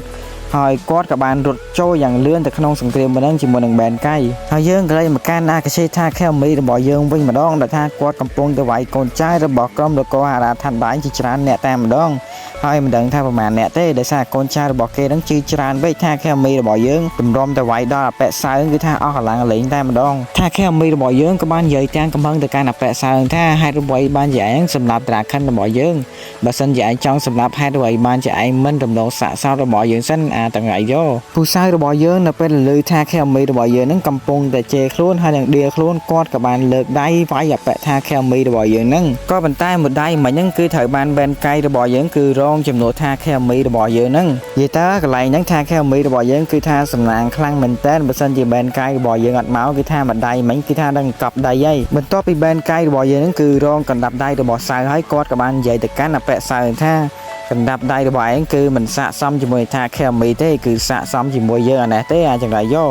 ហើយនៅពេលនោះវ៉ាកាសាគាត់ក៏បានលេចឡើងហោះចេញពីក្រោយរបស់បែនកៃរបស់យើងហ្នឹងក៏បានដាក់បិសៅមួយជើងឡើងចង់សុញកឲ្យអ្នកទាំងអស់គ្នាបន្ទាប់ពីវ៉ាកាសារបស់យើងគឺថាទាត់សៅមួយជើងហើយគាត់ក៏បានអាឡាតមកយ៉ាងសង្ហាតែម្ដងសៅរបស់យើងនៅពេលដែលបានស៊ីមួយជើងរបស់វ៉ាកាសាហើយគាត់មានអារម្មណ៍ថាហើយពូសាយរបស់យើងគាត់ក៏បានញញឹមហើយនឹងសប្បាយចិត្តរីកតែម្ដងដែលគាត់បាននិយាយថាទីបំផុតគាត់បានជួបជាមួយនឹង Black Dragon ចំនួនដំបូងហើយចេះថាជួបគេហើយម្ដងហើយយ៉ាប់មកអបិស័យនេះហើយសាច់រឿងនៅក្នុង Chapter ទី225គឺត្រូវបានចប់ហើយឥឡូវយើងបន្តសាច់រឿងរបស់យើងគឺ Chapter ទី226ចាប់ផ្ដើមនៅក្នុង Chapter ទី226យើងក៏បានឃើញថាការកញ្ឈូរបស់យើងនឹងគឺថាវាយយោតែម្ដងមិនថាក្រុមប្រាស់ម៉ានឬក៏ក្រុមខាន់តូម៉ាន់ជីកេគឺថាដាក់យករើសមុខទេហើយធ្វើឲ្យ Mikey របស់យើងគឺកលេចមើលទៅគឺថាធម្មតាសម្រាប់គាត់តែម្ដងហើយការកញ្ឈូរបស់យើងក៏បានគិតនៅក្នុងចិត្តថាអញខំវាយចង់ងាប់ចង់រួយមិនអត់ Mikey ហ្នឹងក៏អត់ព្រមចោះវាយគ្នាជាមួយនឹងគាត់អញ្ចឹងហើយស្រាប់តែមួយរំពេចនោះក៏មាននរណាគេម្នាក់ដែលថាកាន់ដបងមកគឺរត់មកដល់គេដាក់ការកញ្ឈូរបស់យើងមកដបងចំក្បាលតែម្ដងហើយអ្នកដែលវាយការកញ្ឈូគ្មាននរណាគេទេគឺជាសានស៊ូហារ៉ូជីយ៉ូរបស់យើងហ្នឹងហើយគាត់ក៏បាននិយាយឌឺទៅកាន់ការកញ្ឈូថាទោះបីជាឯងខ្លាំងប៉ុណ្ណាក៏ដោយប្រើអាវុធរបស់យើងទៅគឺវាលឿនក្នុងការប្រយុទ្ធគ្នាហើយស្រាប់តែមួយរំពេចនោះក៏មាននរណាគេម្នាក់មកដល់គាត់ក៏បានយកដបងកន្លងមកវាយក្បាលរបស់សានស៊ូមួយទំហឹងតែម្ដងគាត់ក៏បាននិយាយឌឺទៅកាន់ប៉សានស៊ូថាប្រើអាវុធអញ្ចឹងមែនមិនស្រួលវាយគ្នាអាចង្រៃយកយ៉ានិយាយថាឌឺតែម្ដងមិនគេថាសានស៊ូវាយគេនឹងអាវុធហើយគាត់ក៏បាននិយាយឌឺគេឥឡូវនេះប៉ហៃតានីរ៉ែហ្នឹងគាត់ក៏បាននិយាយឌឺទៅការប៉សានស៊ូយ៉ាងវិញហើយយើងក៏เลยមើលវ៉ាកាសាបែនកៃហើយថាខេមីវិញម្ដងដែលថាគាត់តែ3នាក់ហ្នឹងគឺថាវាយក្រុមនគរអារាធិបតីរៀបដូចកទេអញ្ចឹងមិនដឹងជាប្រមាណអ្នកទេហើយពូសាយរបស់យើងគាត់ក៏បានរសារបែនកៃហើយនឹងវ៉ាកាសាដែលថាគាត់2នាក់គឺបានផ្ដួលសមាជិកនៅក្រុមនគរអារាធិបតីរបស់គាត់ហ្នឹងគឺអស់100នាក់ហើយកូនចៅរបស់ក្រុមនគរអារាធិបតីនៅពេលដែលឃើញ2នាក់ហ្នឹងគឺផ្ដួលសមាជិករបស់ខ្លួនឯងអស់100នាក់គាត់ក៏បានរសារទៅកាន់2នាក់ហ្នឹងទៅថាគាត់2នាក់វាយគ្នារបស់គាត់ឡើង100នាក់ហើយក៏ប៉ុន្តែមើលទៅគាត់ដូចមានបញ្ហាអីសោះហើយអ្នកទាំងអស់គ្នាប្រកាសឆ្ងល់មែនថាវ៉ាកាសានិងបែនកៃគាត់មានប្រវត្តិមិនតើឥឡូវយើងមកស្ដាប់សិនចូលបញ្យល់ទៅកាន់ថាខេមបញ្ជីអំពីប្រវត្តិ2នាក់ហ្នឹងម្ដងកញ្ញាសែនជូរបស់យើងក៏បាននិយាយប្រាប់ទៅកាន់ថាខេមបញ្ជីថាបន្ទាប់ពីក្រុមជំនាន់ Black Dragon ជំនាន់ទី1គឺត្រូវបានបង្កើតឡើងតំបន់ខាន់តូគឺត្រូវបានបែងចែកជា2នៅភាគខាងលិចនៃតំបន់ខាន់តូគឺគ្រប់គ្រងដោយ Gangster មួយដ៏កាចសាហាវដែលមានឈ្មោះថា Ragnarok ហើយអ្នកដែលគ្រប់គ្រងនៅក្នុងក្រុម Ragnarok ហ្នឹងគឺមានឈ្មោះថា Arashi Kaizu ដែលគាត់ហ្នឹងគឺជាមេក្រុមនៅក្រុម Ragnarok មួយហ្នឹងហើយនៅចំនួនមួយហ្នឹង Arashi Kaizu របស់យើងគឺថានរណាគេក៏ខ្លាចដែរគឺថាវាយ Gangster នៅភាគខាងលិចគឺថារៀបដូចកទេអញ្ចឹងហើយគេក៏បានដាក់រហស្សនាមឲ្យគាត់ថាគឺជាអ្នកប្រយុទ្ធមួយដ៏ខ្លាំងក្លាអញ្ចឹងទៅហើយយើងក៏เลยតែមើល Arashi Kaizu របស់យើងគឺថាម៉ែឲ្យវាយគេឡើងឈាមពេញមុខតែម្ដងហើយមុខរបស់គាត់គឺថាខៅខ្លាំងមែនតើហើយអ្នកទាំងអស់គ្នាតោះយើងមកស្គាល់អ្នកខ្លាំងនៅភាគខាងកើតវិញម្ដងនៅភាគខាងកើតនៃតំបន់ខាន់តូហ្នឹងគឺមានក្រុម Gangster មួយដែលមានឈ្មោះថា Kudo Rango ដែលមានមេដឹកនាំគឺជា Clarakenso ហើយ Clarakenso វាក៏ជា nickname របស់គាត់ដែលនៅតំបន់ហ្នឹងតែប៉ុណ្ណោះហើយឈ្មោះពិតរបស់គាត់ហ្នឹងគឺមានឈ្មោះថា Amashi Wakasa ហើយនៅចំនួនមួយហ្នឹងគឺថាក្រុម Gangster ទាំងពីរក្រុមហ្នឹងគឺថាស៊ីដាច់នៅតំបន់ខាន់តូហ្នឹងតែម្ដងនៅថ្ងៃមួយក្រុមទាំងពីរហ្នឹងគឺថាមានរឿងឆ្លោះប្រកែកគ្នាហើយពួកគេក៏បានធ្វើសង្គ្រាមជាមួយគ្នាក៏ប៉ុន្តែនៅក្រោយខ្សែរឿងរបស់យើងហ្នឹងគឺថាមានមនុស្សម្នាក់គឺគាត់ដឹងអំពីរឿងមួយហ្នឹងដែលមនុស្សម្នាក់ ហ្នឹងគឺមានឈ្មោះថា Sano Shinichiro ហើយនិយាយចឹងគឺថា Shinichiro របស់យើងគឺថាពិតជាមានអំណាចខ្លាំងមែនទែនគឺថាគាត់មិនមែនមេតំបន់ភាគខាងលិចភាគខាងកើតស្អីទេគឺថាគាត់នឹងមេទាំងរួមតែម្ដងនៅថ្ងៃធ្វើសង្គ្រាមមួយហ្នឹងគឺថា Shinichiro របស់យើងហ្នឹងគឺគាត់បាននិយាយប្រាប់ឲ្យអ្នកទាំងពីរហ្នឹងគឺថាឲ្យបូកធីមជាមួយគ្នាហើយចាប់ពីថ្ងៃហ្នឹងទៅគឺថាពីរក្រុមមួយហ្នឹងខ្លាចទៅជាមួយក្រុមហើយអញ្ចឹងមានន័យថាពីរតំបន់ហ្នឹងឥឡូវគឺខ្លាចទៅជាមួយតំបន់ហើយមួយតំបន់ហ្នឹងគឺគ្រប់គ្រងដោយមេពីរនាក់ហ្នឹងហើយអ្នកទាំងអស់គ្នាឥឡូវនេះគឺថាយើងដឹងអំពីប្រវត្តិខ្លះៗអំពីបែនកៃហើយនិងវ៉ាកាសាហើយនៅក្នុងវគ្គបន្ទាប់ទៀតគឺថាយើងនឹងដឹងអំពីប្រវត្តិរបស់អាកាស៊ីថាខេមីហើយឥឡូវយើងបន្តសាយរឿងរបស់យើងសិននៅកន្លែងមុនហ្នឹងគឺយើងបានឃើញថាបែនកៃរបស់យើងគឺថាគាត់បានអស់កម្លាំងហើយគាត់ក៏បានប្រាប់ទៅកាន់វ៉ាកាសាថាខ្ញុំត្រូវការពេលវេលាដើម្បីសន្សំកម្លាំងសិនហើយនៅពេលនោះវ៉ាកាសាគាត់ក៏បាននិយាយថាអត់កើតទេបែនកៃគឺថាប៉ែសៅគឺថាកំពុងតែមករកយើងហើយពូសៅរបស់យើងក៏បានស្រែកខ្លាំងៗទៅកាន់វ៉ាកាសាហើយនឹងបែនកៃថាឲ្យមកវាយគាត់ឥឡូវនឹងមកហើយនៅពេលនោះវ៉ាកាសានិងបែនកៃគាត់ក៏បានរត់យ៉ាងលឿនទៅកាន់សៅរបស់យើងតែម្ដងដែលម្នាក់យើងក៏បានឃើញថាបែនកៃកណ្ដាប់ដៃមហាតងន់ហើយម្នាក់ទៀតគឺជារន្ទះជើងខ្លាអសត្រមេឃរបស់វ៉ាកាសារបស់យើងហ្នឹងហើយអ្នកទាំងអស់គ្នាក្នុង chapter ទី221គឺត្រូវបានចប់ហើយក្នុងវគ្គក្រោយយើងចង់ដឹងថាតើបែនកៃនិងវ៉ាកាសាគឺថាវាយអបិសាយហ្នឹងកើតអត់យើងមានតែតាមដានទស្សនាទាំងអស់គ្នាជប់សិនអ្នកទាំងអស់គ្នាមុនចូលសាយរឿងអ្នករំលែកជួយចុច like ជួយ subscribe ខ្ញុំម្នាក់មួយផងដើម្បីខ្ញុំមានកម្លាំងទៅធ្វើទៀតតោះឥឡូវយើងបន្តសាយរឿងរបស់យើងទៀតគឺ chapter ទី227ការពីវគ្គមុនយើងក៏បានឃើញថាបែនកៃនិងវ៉ាកាសាគឺកំពុងតែវាយគ្នាពីមួយជាមួយនឹងសៅក៏ប៉ុន្តែសាយរឿងរបស់យើងគឺត្រូវបានដូរប្លង់និយាយអំពីប្រវត្តិរបស់អបិសាយវិញម្ដងហ្នឹងហើយអ្នកទាំងអស់គ្នាប្រហែលឆ្ងល់ដូចខ្ញុំមែនអត់ថាមិនបាទអបិសាយហ្នឹងសក់គាត់លេចមុខឡើងនៅក្នុង season 4ហើយឥឡូវនេះនៅក្នុងវគ្គហ្នឹងគឺគេនឹងបញ្យល់ប្រាប់អំពីប្រវត្តិរបស់អបិសាយហ្នឹងតោះឥឡូវយើងទៅដឹងអំពីប្រវត្តិរបស់អបិសាយហ្នឹងទាំងអស់គ្នាការផ្ដាំឡើយ Tyrannosaurus របស់យើងហ្នឹងគឺមិនមែនឈ្មោះសៅអញ្ចឹងទេគឺគាត់មានឈ្មោះថា Tyrannominami កាលពីក្មេង Tyrannominami របស់យើងហ្នឹងគឺគាត់ស្ថិតនៅក្នុងទីក្រុងមួយដែលថាទីក្រុងមួយហ្នឹងគឺថាវាអនាធិបតេយ្យខ្លាំងមែនទែននៅក្នុងប្រទេសប្រេស៊ីល Minami របស់យើងហ្នឹងគឺគាត់រស់នៅជាមួយនឹងម្ដាយចាស់មួយដែលថាម្ដាយចាស់គាត់ឈឺអញ្ចឹងគឺគាត់ដេកបានតែនៅលើគ្រែតែប៉ុណ្ណោះហើយ Tyrannominami របស់យើងគឺគាត់នៅពីតូចគឺគាត់ពិតជាចូលចិត្តលេង piano ខ្លាំងមែនទែនដើម្បីការកំសាន្តអារម្មណ៍អបសុខរបស់គាត់ហ្នឹងមានបរិមាណដែលគាត់ហ្នឹងគឺមានឈ្មោះថា Dino ហើយគាត់ហ្នឹងគឺជាមេតំបន់ gangster នៅតំបន់ប្រេស៊ីលមួយហ្នឹងគាត់នឹងគឺតែងតែមើលថែម្ដាយរបស់មីណាមីរបស់យើងនៅថ្ងៃមួយ Dino របស់យើងដែលសារតែគាត់ឃើញមីណាមីរបស់យើងគួរអាណិតពេកគាត់ក៏បានយកចិញ្ចឹមទៅនៅកន្លែង gangster របស់គាត់ហ្នឹងក៏ប៉ុន្តែទោះត្រង់ថា Dino របស់យើងគឺថាគាត់យកមីណាមីទៅគឺថាមិនមែននៅធម្មតាទេគឺថាគាត់ដឹកនាំមីណាមីរបស់យើងគឺថាឲ្យសម្រាប់មនុស្សបង្រៀនធ្វើអ្វីៗឲ្យកាចសាហាវចឹងទៅនៅថ្ងៃមួយ Dino របស់យើងគឺថាបង្រៀនមីណាមីរបស់យើងគឺថាឲ្យបាញ់សម្រាប់មនុស្សហើយនៅពេលនោះមីណាមីរបស់យើងក៏បានយកកំភ្លើងមកដើម្បីបាញ់សម្រាប់មនុស្សចឹងទៅហើយនៅពេលនោះគឺគាត់មានអាយុត្រឹមតែ5ឆ្នាំតែប៉ុណ្ណោះបន្ទាប់មីណាមីរបស់យើងហ្នឹងគឺថាបានបំពេញភារកិច្ចរបស់គាត់ចប់ Dino របស់យើងគឺគាត់បានទៅទៅកាន់មីណាមីអញ្ចឹងទៅ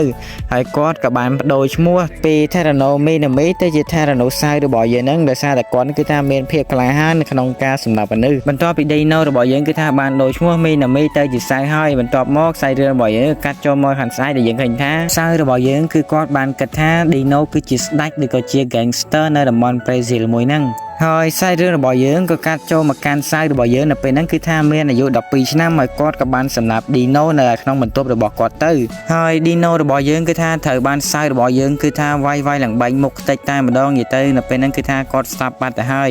ខ្សែរឿងរបស់យើងនៅពេលដែល Dino ត្រូវបានស្លាប់សៅរបស់យើងគឺគាត់ខ្លាយទៅជាមេឬក៏ជាមេ gangster នៅតំបន់ប្រេស៊ីលមួយហ្នឹងអញ្ចឹងបានថា Dino របស់យើងគឺគាត់បានបរៀនសៅឲ្យចេះសម្លាប់មនុស្សនៅពេលដែលសៅរបស់យើងគាត់ចេះសម្លាប់មនុស្សស្ទាត់គឺថាគាត់បកក្បាលមកសម្រាប់ Dino វិញហើយយើងមកកលេចមើលទៅកាន់ប៉ែសៅរបស់យើងវិញម្ដងដែលថាគាត់នៅពេលហ្នឹងគឺថាគាត់មានអាយុត្រឹមតែ12ឆ្នាំតែប៉ុណ្ណោះក៏ប៉ុន្តែចេញមក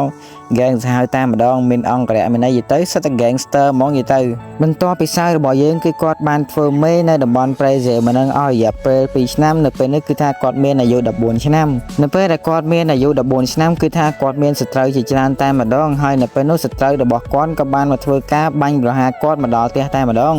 ហើយស្ត្រីទាំងអស់នោះក៏បានសម្លាប់ម្ដាយរបស់គាត់ថែមទាំងបាញ់សៅរបស់យើងគឺថាចំធង2គ្រាប់ថែមទៀតផងហើយគោលបំណងរបស់ពួកគេគឺថាបាញ់សម្លាប់សៅចោលក៏ប៉ុន្តែសៅរបស់យើងគឺថាគាត់មិនទាន់ស្លាប់ទេបន្ទាប់ពីព្រឹត្តិការណ៍មួយហ្នឹងគឺត្រូវបានចាប់សៅរបស់យើងគាត់ក៏បានធ្វើដំណើរចំណាប់ស្រុកទៅនៅឯប្រទេសជប៉ុនជាមួយនឹងជីដូនជីតារបស់គាត់ហើយសាច់រឿងរបស់យើងក៏កាត់ចូលមកក្នុងខែកុម្ភៈនៅថ្ងៃទី24ឆ្នាំ2006ដែលយើងឃើញថាសៅរបស់យើងគឺគាត់កំពុងតែនៅពន្ធនាគារមួយកន្លែងហើយយើងក៏បានឃើញថាសៅគឺគាត់កំពុងតែសន្ទនាជាមួយនឹងបរិសម្នាក់ហើយបរិសម្នាក់ហ្នឹងក៏បានសួរទៅកាន់អបិសៅថាតើសៅឯងមានបានចងចាំអំពីព្រឹត្តិការណ៍ថែនជីកូប៉ះជាមួយក្រុមតុកឈូម៉ាន់ជីហ្គេងកាពីមុនអត់ហើយនៅពេលនោះសៅរបស់យើងគឺថាគាត់ពិតជាភ្ញាក់ផ្អើលខ្លាំងមែនតើហើយនៅពេលនោះគាត់ក៏បានបន្តនិយាយទៀតថាសមាជិកដែលល្បីហើយនៅខ្លាំងៗនៅក្នុងក្រុមថែនជីកូគឺពួកគេគឺស្ថិតនៅក្នុងទីក្រុងតុកឈូមួយហ្នឹងហើយសៅរបស់យើងនៅពេលដែលថាលើបរិសម្នាក់ហ្នឹងនិយាយហ្នឹងគឺថាគាត់ពិតជាសប្បាយចិត្តរីករាយខ្លាំងមែនតើហើយគាត់ក៏បាននិយាយថាយើងនឹងបង្កើតយុវសម័យថ្មីសម្រាប់ខ្លួនឯងនៅក្នុងប្រទេសជប៉ុនមួយនេះមានន័យថាសៅរបស់យើងគឺថាគាត់ចង់បង្កើតក្រុម gangster មួយនៅក្នុងប្រទេសជប៉ុនហ្នឹងដោយខ្លួនឯងបន្ទាប់មកសៅរបស់យើងគឺថាគាត់បានវាយអ្នកដែលជាប់ពន្ធនាគារដែលថានៅជាមួយគាត់ហ្នឹងថាដេកដួលឡើងរៀបតែម្ដងហើយសៅរបស់យើងកាត់ចូលមកក្នុងឆ្នាំ2007សៅរបស់យើងគឺត្រូវបានដោះលែងអំពីពន្ធនាគារហើយនៅពេលនោះសមាជិកចាស់ៗក្រុមថែនជីគូគឺថាកំពុងតែឈររងចាំគាត់ជាស្រេចតែម្ដងហើយសៅរបស់យើងក៏បានយកសមាជិកចាស់ៗនៅក្នុងក្រុមថែនជីគូឲ្យចូលក្រុមជាមួយគាត់ហើយក្រុមរបស់គាត់គឺមានឈ្មោះថារកោហារ៉ាថាន់ដៃដែលយើងបានឃើញនៅសប្តាហ៍ថ្ងៃហ្នឹងហើយនៅពេលនោះគាត់ក៏បានវិភាសាជាមួយនឹងហៃតានីដែរដែលគាត់បាននិយាយថាការកជូគឺជាសមាជិកនៅក្នុងក្រុមថែនជីគូមួយដែលគាត់ហ្នឹងគឺថាខ្លាំងជាងគេបន្ទាប់ពីអាយសាណាហើយនៅពេលនោះសៅរបស់យើងក៏បានឆ្លើយតបទៅកាន់តែនថាកុំភ័យរឿងមួយហ្នឹងទុកឲ្យខ្ញុំជាអ្នកដោះស្រាយហើយសៅរឿងរបស់យើងក៏កាត់ចូលមកខាងស្អាយដែលយើងឃើញថាសៅរបស់យើងគឺថានៅពេលហ្នឹងគឺគាត់បានទៅដោះស្រាយជាមួយនឹងការកជូហើយគឺថាគាត់មិនមែនដោះស្រាយធម្មតាទេគឺថាវាយការកជូហ្នឹងកន្លងដេកដួលពេញហ្នឹងតែម្ដងដើម្បីយកការកជូមកចូលក្រុមជាមួយរកោអារ៉ាថាន់ដៃរបស់យើងហ្នឹងហើយការកជូរបស់យើងគឺថាគាត់គ្មានជំនឿទេដោយសារតែការកជូគឺគាត់វាយចាញ់សៅអញ្ចឹងហើយគឺគាត់ហ្នឹងឥឡូវហ្នឹងគឺស្ថិតនៅក្រោមការគ្រប់គ្រងរបស់សៅហើយសាច់រឿងរបស់យើងក៏កាត់ចូលមកកាន់ទស្សនវិជ្ជាដែលកំពុងកើតឡើងឥឡូវហ្នឹងវិញម្ដងដែលថាសៅរបស់យើងគឺកំពុងតែប្រឈមមុខពីមួយជាមួយនឹងវ៉ាកាសាជាមួយនឹងបែនកៃហើយសៅរបស់យើងក៏បានមើលងាយទៅកាន់ក្រុមរ៉ាហ្មានអីអញ្ចឹងទៅហើយនៅពេលនោះបែនកៃគឺថាគាត់ទ្រាំអត់បានទេហើយនៅពេលនោះបែនកៃរបស់យើងគឺថាពិតជាដូចសត្វចម្លែកខ្លាំងមែនទែនហើយបែនកៃរបស់យើងក៏បាននិយាយថាទោះបីជាយើងបានកម្ចាត់សមាជិកនៅក្រុមរកោអារ៉ាថាន់ដៃឯង100នាក់ក៏ដោយក៏ថាកម្លាំងរបស់យើងគឺថានៅពេញតែម្ដងឆាប់ចូលមកអាប៉ែសៅហើយយើងក៏បានឃើញថាការកឈូគឺគាត់កំពុងតែកលេចមើលទៅកាន់សៅហើយនឹងវ៉ាកាសាបែនកៃកំពុងតែវាយគ្នាហើយថេរណូសៅរបស់យើងក៏បាននិយាយថាទោះបីជាពួកវាខ្លាំងប៉ុណ្ណាក៏ដោយក៏មិនអាចឈ្នះហើយនឹងប្រឆាំងជាមួយនឹងថេរណូសៅរបស់យើងបានទេហើយសាច់រឿងរបស់យើងនៅក្នុង chapter ទី227គឺត្រូវបានចប់ហើយចប់យ៉ាងឃើញស្នាមញញឹមដ៏គួរឲ្យខ្លាចរបស់សៅរបស់យើងនឹងហើយនៅក្នុង chapter ទី228តែយើងចង់ដឹងថាតើវ៉ាកាសានិងបែនកៃវាយឈ្នះសៅអត់អញ្ចឹងយើងមានតែតាមដានទស្សនាទាំងអស់គ្នានៅវគ្គក្រោយការពីវគ្គមុនយើងក៏បានឃើញថាបែនកៃហើយនិងវ៉ាកាសាគឺកំពុងតែវាយ2-1ជាមួយនឹងប៉ែថេរណូសៅរបស់យើងនឹងគូសៅរបស់យើងគាត់ក៏បានយាដៃមួយទំហឹងដើម្បីវាយចំកណ្ដាលមុខរបស់វ៉ាកាសាក៏ប៉ុន្តែនៅពេលនោះវ៉ាកាសារបស់យើងគាត់ក៏បានប្រើក្បាច់គុណដើម្បីកិច្ចពីកណ្ដាប់ដៃរបស់ថេរណូសៅរបស់យើងនឹងហើយគាត់ក៏បានប្រើរន្ទះជើងខ្លាសត្រមេឃរបស់គាត់គឺថាទាត់អបិសៅមួយជើងឡើងវិលខ្វាយពីតែម្ដងមកនៅពេលហ្នឹងនៅពេលដែលសៅរបស់យើងគឺថាស៊ីមួយជើងហើយគាត់ហ្នឹងគឺថារត់ដួលដេកនៅដីក៏ប៉ុន្តែនៅពេលនោះវ៉ាកាសារបស់យើងគឺថាមកដល់គាត់ក៏បានហក់ធាក់ថែមមួយជើងទៀតបាទនៅពេលនេះគឺថាវ៉ាកាសារបស់យើងគឺថាដូចជាវរៈបរោះជីសេះសអញ្ចឹងបាទសៅរបស់យើងនៅពេលដែលស៊ីរន្ទះជើងចង់អស់ចិត្តហើយស្រាប់តែនៅពេលនោះបែនកៃកណ្ដាប់ដៃមហាទងន់របស់យើងក៏បានមកដល់គាត់ក៏បានដាក់មួយដៃទៀតបើឡើងប៉ើងចង់80ម៉ែត្រហើយបើសិនយកម៉ែត្រទៅចាក់ចង់80ម៉ែត្រអ្នកទាំងគ្នាអើយអ្នកទាំងអស់គ្នាមិញខ្ញុំនិយាយលេងតែប៉ុន្តែម្ដាយមិញមិន80ម៉ែត្រគឺថាម្ដាយមិញគឺថាទៀតរហូតដល់2ម៉ែត្របានតែធ្វើឲ្យអ្នកដែលនៅជុំវិញគឺថាភ្ញាក់ផ្អើលខ្លាំងមែនតើតែពួកគេបាននិយាយថា2គឺថាមានកម្លាំងខ្លាំងអញ្ចឹងណាម្ដាយប៉ើង2ម៉ែត្រអញ្ចឹងបានថាអ្នកទាំងស្គាល់ទេស្រីចាស់ប៉ែនតណាវ៉ាកាសាបែនកៃជំនាន់ Black Dragon ជំនាន់ទី1អូខេហ្នឹងហើយអ្នកទាំងអស់គ្នាខ្ញុំសូមនិយាយក្រៅសាច់រឿងបន្តិចបាទគេថាវ៉ាកាសាហើយនឹងការកឈូគេថាបើតាមយើងគិតគេថាលឿនរបស់គាត់នេះគេថាលឿនដូចគ្នាតែម្ដងបាទ ហើយពីនេះគេថាអត់សូវចាញ់គ្នាហ្មងទេបើសិនជាអ្នកឲ្យ fan ការកជួយដឹងហើយថាការកជួយគេថាល្បឿនរបស់គាត់ហ្នឹងលឿនប៉ុណ្ណានៅពេលដែលសាយរបស់យើងវ៉ាកាសានិងបែនកាយគេថាវាយគាត់ឡើង knock down ហើយយើងកលែងមកកាន់កូកណយហើយនឹង Mikey ម្ដងបាទកូកណយដែលជាជំនួយការរបស់ Mikey គាត់ក៏បានមើលទៅកាន់ Mikey ដែលថាគាត់ហ្នឹងមើលទៅដូចជាអត់មានខ្វល់អំពីការប្រយុទ្ធគ្នាមួយនឹងសោះគាត់ក៏បានសួរទៅកាន់ Mikey ថាតើលោកប្រធានឯងហ្នឹងមានអារម្មណ៍ថាម៉េចមើលទៅដូចជាអត់សូវជាខ្វល់នឹងការប្រកួតមួយនឹងអញ្ចឹងណាហើយនៅពេលនោះគាត់ក៏បាននិយាយថាមើលទៅក្រុមប្រាស់ម៉ាហ្នឹងថាបីដូចជាមានព្រៀបទៅលើក្រុមរកអារ៉ាថាន់ដែរហើយ Mikey គាត់ក៏បាននិយាយថាតើឯងគិតដូចនេះមែនទេកូកណយ Mikey គាត់និយាយយ៉ាងខ្ញុំមានអារម្មណ៍ថា Mikey ព្រៀបដូចជាដឹងអំពីសមត្ថភាពរបស់សៅមុនអញ្ចឹងហើយយើងក៏លេងមកកាន់សៅរបស់យើងវិញថានៅពេលហ្នឹងគឺថាគាត់បានដេកយល់អស់ចិត្តហើយគាត់ក៏បានងើបវិញទាំងកំហឹងតែម្ដងហើយវ៉ាកាសាមិនមែនកាយគេថាឃើញហើយគេថាគាត់ក៏មានអារម្មណ៍ថារៀងអត់ស្រួលជាមួយនឹងទឹកមុខរបស់សៅនៅពេលហ្នឹងហើយសៅរបស់យើងគឺថាគាត់បានងើបមកវិញហើយគាត់ក៏បានដោះអាវនិយាយថាពេលដែលគាត់ដោះអាវទៅសាច់ដុំហើយនឹងសាច់ផែករបស់គាត់គេថាពេញខ្លួនតែម្ដងហើយគាត់ក៏បានរំលឹកអនុស្សាវរីយ៍ជាមួយបរិសម្នាក់ដែលបរិសម្នាក់ហ្នឹងគឺថាគាត់ចាប់ទុកដូចជាឪពុករបស់គាត់អញ្ចឹងហើយបរិសដែលគាត់និយាយគឺថាមានឈ្មោះ Dino ដែលខ្ញុំនិយាយរៀបរាប់អ្នកប្រាប់អ្នកទាំងអស់គ្នាការពាក្យមុនអញ្ចឹងណាហើយគាត់ក៏បានបន្តនិយាយថាយើងបានសម្លាប់ឪពុករបស់យើងដោយផ្ទាល់ដៃដែលថាយើងសម្លាប់គេពោពេញទៅដោយសេចក្តីស្រឡាញ់ពេញខ្លួនតែម្ដងហើយនៅពេលដែលយើងអាយុ14ឆ្នាំសត្រូវរបស់យើងក៏បានមកសម្លាប់ម្ដាយរបស់យើងរួមទាំងបាញ់មកចំយើង2គ្រាប់ថែមទៀតផងហើយយើងក៏បានបន្តរស់យ៉ាងតស៊ូជាមួយនឹងភាពភ័យខ្លាចរបស់យើងក៏ប៉ុន្តែយើងមិនអាចបញ្ឈប់នៅថាមពលជំរុញដ៏ខ្មៅងឹតរបស់យើងបានទេតើពួកឯងដឹងទេថាខេមបញ្ជីនៅពេលដែលលើសៅរបស់យើងនិយាយថាថាមពលជំរុញដ៏ខ្មៅងឹតរបស់គាត់ក៏បាននឹកឃើញទៅកាន់ Mikey ដែលថាពីរនាក់ហ្នឹងគឺថាគាត់មានអថាមពលងឹតហ្នឹងគឺដូចគ្នាតែម្ដងហើយនៅពេលនោះសៅរបស់យើងគឺថាគាត់ក៏បានដើរចិត្តអបិបែនកាយនិងវ៉ាកាសាក៏បានដាក់ម្នាក់ម្ដាយឡើងដួលពេញនឹងតែម្ដងអ្នកទាំងអស់គ្នានិយាយទៅអថាពលងឹតហ្នឹងគឺថាខ្លាំងមែនតើនៅពេលដែលថាមួយនឹងចូលនៅក្នុងខ្លួនគឺថាអត់មានអាគេអាចទប់ទល់ជាមួយអថាពលងឹតហ្នឹងបានទេហើយយើងកលែងមកកាន់វ៉ាកាសានិងបែនកាយម្ដងបាននៅពេលនេះគឺថាគាត់បានដេកនៅដីបាត់ហើយសៅរបស់យើងគាត់ក៏បានកលែងទៅកាន់នៅលើមេឃហើយគាត់ក៏បាននិយាយថាអរគុណថាពលជំរុញដល់ខ្មៅងឹតខ្ញុំពិតជាអរគុណឯងខ្លាំងមែនតើនៅពេលដែលសៅរបស់យើងគាត់កំពុងតែសប្បាយចិត្តនឹងស្រាប់តែមាននរណាគេម្នាក់លេចចេញពីក្រោយខ្នងរបស់សៅហើយគាត់ក៏បាននិយាយថាខ្ញុំសុំទោសវ៉ាកាសាដែលខ្ញុំគ្រាន់តែឈរមើលឯងមិនអាចជួយឯងបានហើយឥឡូវនេះបញ្ហាទាំងអស់គឺខ្ញុំជាអ្នកដោះស្រាយដោយខ្លួនឯងហើយអ្នកដែលនិយាយអំបញ្ញមិញហ្នឹងគឺជាកញ្ញាសែនជូដែលគឺជាមេក្រុមរបស់ប្រាហ្មានហើយគាត់ក៏បានដើរចិត្តអបិសៅនិយាយថាតើអបិសៅវាយគ្នាជាមួយយើងហើយសៅរបស់យើងនៅពេលដែលឃើញសែនជូកញ្ញាសែនជូរបស់យើងហ្នឹងគឺថាមានទូគឺថាគាត់ពិតជាសប្បាយចិត្តរីករាយខ្លាំងមែនតើនិយាយទៅហើយឥឡូវនេះគឺថាមេប៉ះជាមួយនឹងមេហើយមេក្រុមរបស់ប្រាហ្មានប៉ះជាមួយនឹងក្រុមមេរបស់ក្រុមនគរហារាឋានដែរតើយើងចង់ដឹងថាមួយណាឈ្នះយើងមានតាមដានទស្សនាទាំងអស់គ្នាហើយឥឡូវនេះមេក្រុមរបស់នគរហារាឋានដែរប៉ះជាមួយនឹងមេក្រុមរបស់ប្រាហ្មានហើយយើងចង់ដឹងថាតើពីហ្នឹងណាគេវាយឈ្នះណាគេយើងមានតាមដានទស្សនាទាំងអស់គ្នាហើយមុននឹងយើងមើលពីណាវាយគ្នាឥឡូវនេះយើងក៏លេខមើលសមាជិកនៃក្រុមទាំង3នឹងម្ដងគឺដេកដួលពេញដីតែម្ដងអ្នកនរគ្នាហើយយើងក៏លេខមើលការឈូរបស់យើងវិញម្ដងដែលគាត់តម្រាំតែទៅដល់ Mikey គឺគាត់ខំប្រឹងខ្លាំងមែនទែនដោយសារតែសមាជិកទាំង2ទាំង3គឺមានសមាជិកច្រើនអញ្ចឹងណាហើយទីបំផុតការឈូរបស់យើងគាត់ក៏បានប្រឈមមុខជាមួយនឹង Mikey ហើយគាត់ក៏បានសួរទៅកាន់ Mikey ថាមនុស្សដែលនៅជុំវិញឯងគឺពួកគេខិតខំខ្លាំងណាស់ហេតុអ្វីបានជាឯងឈរមើលអត់មានខ្វល់អត់មានអីមិនតិចអញ្ចឹងអាចើស្ទាយហើយនឹងមិនមែនតែគេហៅថា Mikey ជាតែគេកូនប្រុសនោះហើយ Mikey របស់យើងក៏បានឆ្លើយតបទៅកាន់ការឈូថាតើឯងកំពុងតែគិតថាយើងនឹងគឺឈរមើលគេតែអត់ខ្វល់អីមែនហើយឥឡូវនេះឯងគឺជាដៃគូរបស់យើងហើយការកឈូរបស់យើងក៏បាននិយាយឆ្លើយតបទៅកាន់ Mikey ថាយើងពិតជាចង់វាយជាមួយនឹងឯងយូរហើយក៏ប៉ុន្តែយើងមិនដែលមានឱកាសវាយគ្នាជាមួយនឹងឯងសោះឥឡូវនេះយើងបានបញ្យល់គ្នាហើយយើងក៏បានដឹងថាការកឈូហើយនឹង Mikey ពីរនាក់ហ្នឹងគឺពួកគាត់កំពុងតែប្រឈមមុខគ្នាហើយឥឡូវយើងក៏លើមើលសៅសែនជូវិញម្ដងដែលពួកគេកំពុងតែប្រឈមមុខគ្នាដូចជា Mikey និងការជូដែររៀងរបស់សៅនិងសែនជូដែលយើងមើលទៅដូចជាពងមាន់កំពុងតែចូលជាមួយដុំថ្មអញ្ចឹងហើយបន្ទាប់មកពួកគេកំពុងតែរៀបនឹងវាយគ្នាបាត់ទៅហើយនៅពេលនោះថាខេមីរបស់យើងក៏បានស្រែកប្រាប់ទៅកាន់សែនជូថាអូនស្រីសែនជូឯងឆាប់ត្រឡប់មកវិញមកទៅឲ្យបងជាមួយនឹងបែនកាយវ៉ាកាសាវាយជាមួយអាប៉ែហ្នឹងឯងកុំប្រយុទ្ធជាមួយនឹងវាអីចំណែកឯប្រូសែនជូរបស់យើងមិនត្រឹមតែមិនស្ដាប់ថាខេមីទេថែមទាំងថាឲ្យថាខេមីរបស់យើងថែមទៀតថាឲ្យបិទមាត់ទៅបងកុំបារម្ភអីទុកឲ្យខ្ញុំវាយជាមួយអាប៉ែសៅបន្ទាប់ពីគាត់បាននិយាយចប់គាត់ក៏បានរត់យ៉ាងលឿនចូលទៅកាន់អាប៉ែសៅរបស់យើងហ្នឹងនៅពេលដែលសែនជូគាត់បានហាក់ចូលទៅនៅពេលនោះសៅរបស់យើងក៏បានវាយសែនជូរបស់យើងម្ដាយប៉ើងតែម្ដងហើយចំណែក attack ខេមីរបស់យើងវិញនៅពេលឃើញដូច្នោះ គាត់ក៏បានស្រែកទៅទៀតហើយបានហើយសែនជូឯងឆាប់ត្រឡប់វិញមកឯងមិនជាដៃគូរបស់សាយទេទុកឲ្យបងជាមួយបែនកាយវ៉ាកាសាទប់ទល់ជាមួយនឹងវាវិញឯងឆាប់ត្រឡប់មកវិញមកហើយនៅពេលនោះឆាខេមជីរបស់យើងគឺគាត់ពេកឆ្ងល់ខ្លាំងមែនតើតែហេតុអ្វីបានជាគាត់តែងតែព្យាយាមហាមទៅកាន់សែនជូអញ្ចឹងហើយគាត់ក៏បានសួរទៅកាន់ថាខេមីអញ្ចឹងទៅតែគាត់ថា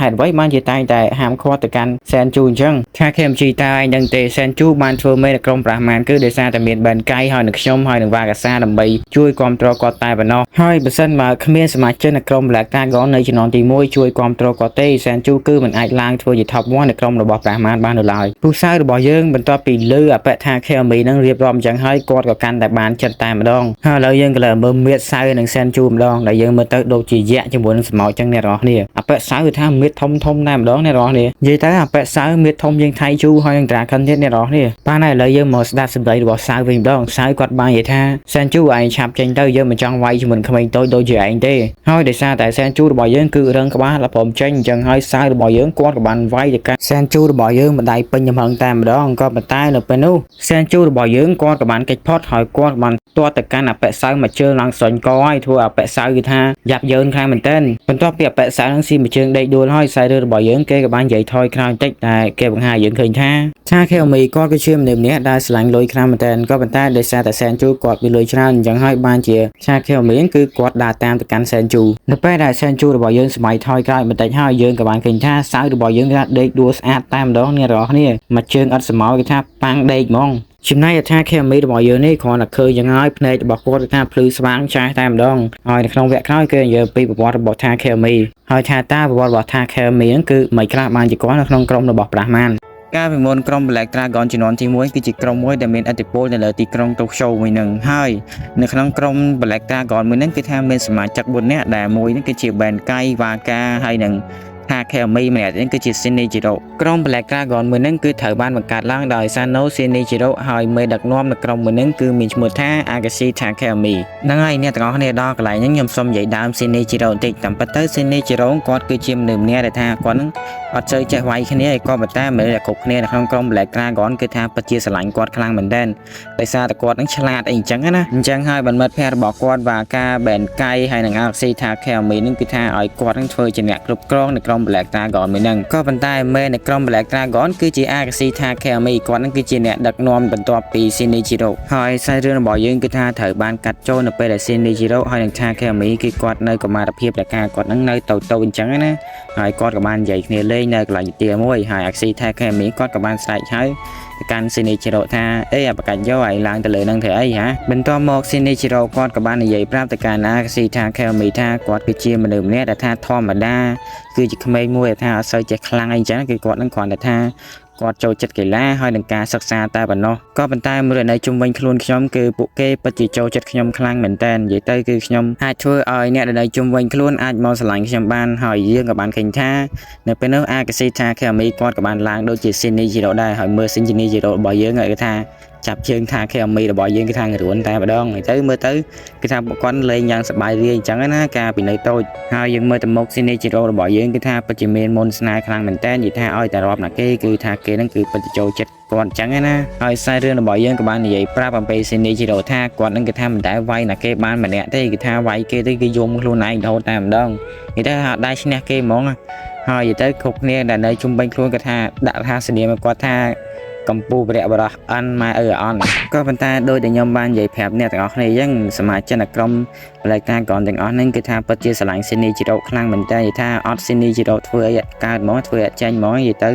ៅគឺថាគាត់ហ្នឹងទោះបីជាគាត់អន់មិនក៏ដោយក៏ថាអ្នកគ្រប់គ្នាគឺថានៅតែស្រឡាញ់គាត់ដែរហើយខ្សែរឿងរបស់យើងគឺត្រូវបានកាត់ចូលនៅពេលដែលពួកគេគឺថាធំពេញវ័យថ្ងៃមួយពួកគេក៏បានប្រជុំគ្នាលេងអញ្ចឹងទៅ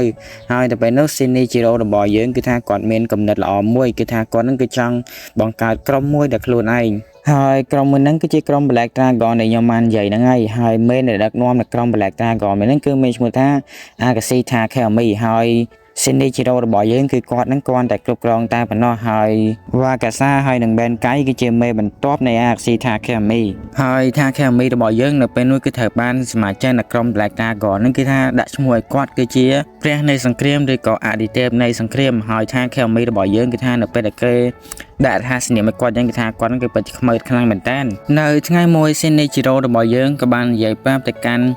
តាកស៊ីថាខេមីរបស់យើងថាក្រុម Black Star ក៏មិននឹងគឺត្រូវបានរំសាយចោលហើយថាខេមីរបស់យើងគឺថានៅពេលលើអញ្ចឹងគឺគាត់នឹងគឺថាខកចិត្តតែម្ដងដែលថាគាត់នឹងកំពុងតែឡើង top លេខ1នៅក្នុងប្រទេសជប៉ុនហើយហេតុអ្វីបានជាត្រូវរំសាយចោលដោយងាយអញ្ចឹង Shinichiro ហើយ Shinichiro របស់យើងក៏បាននិយាយហេតុផលទាំងមិនអស់ចិត្តទៅកាន់ថាខេមីថា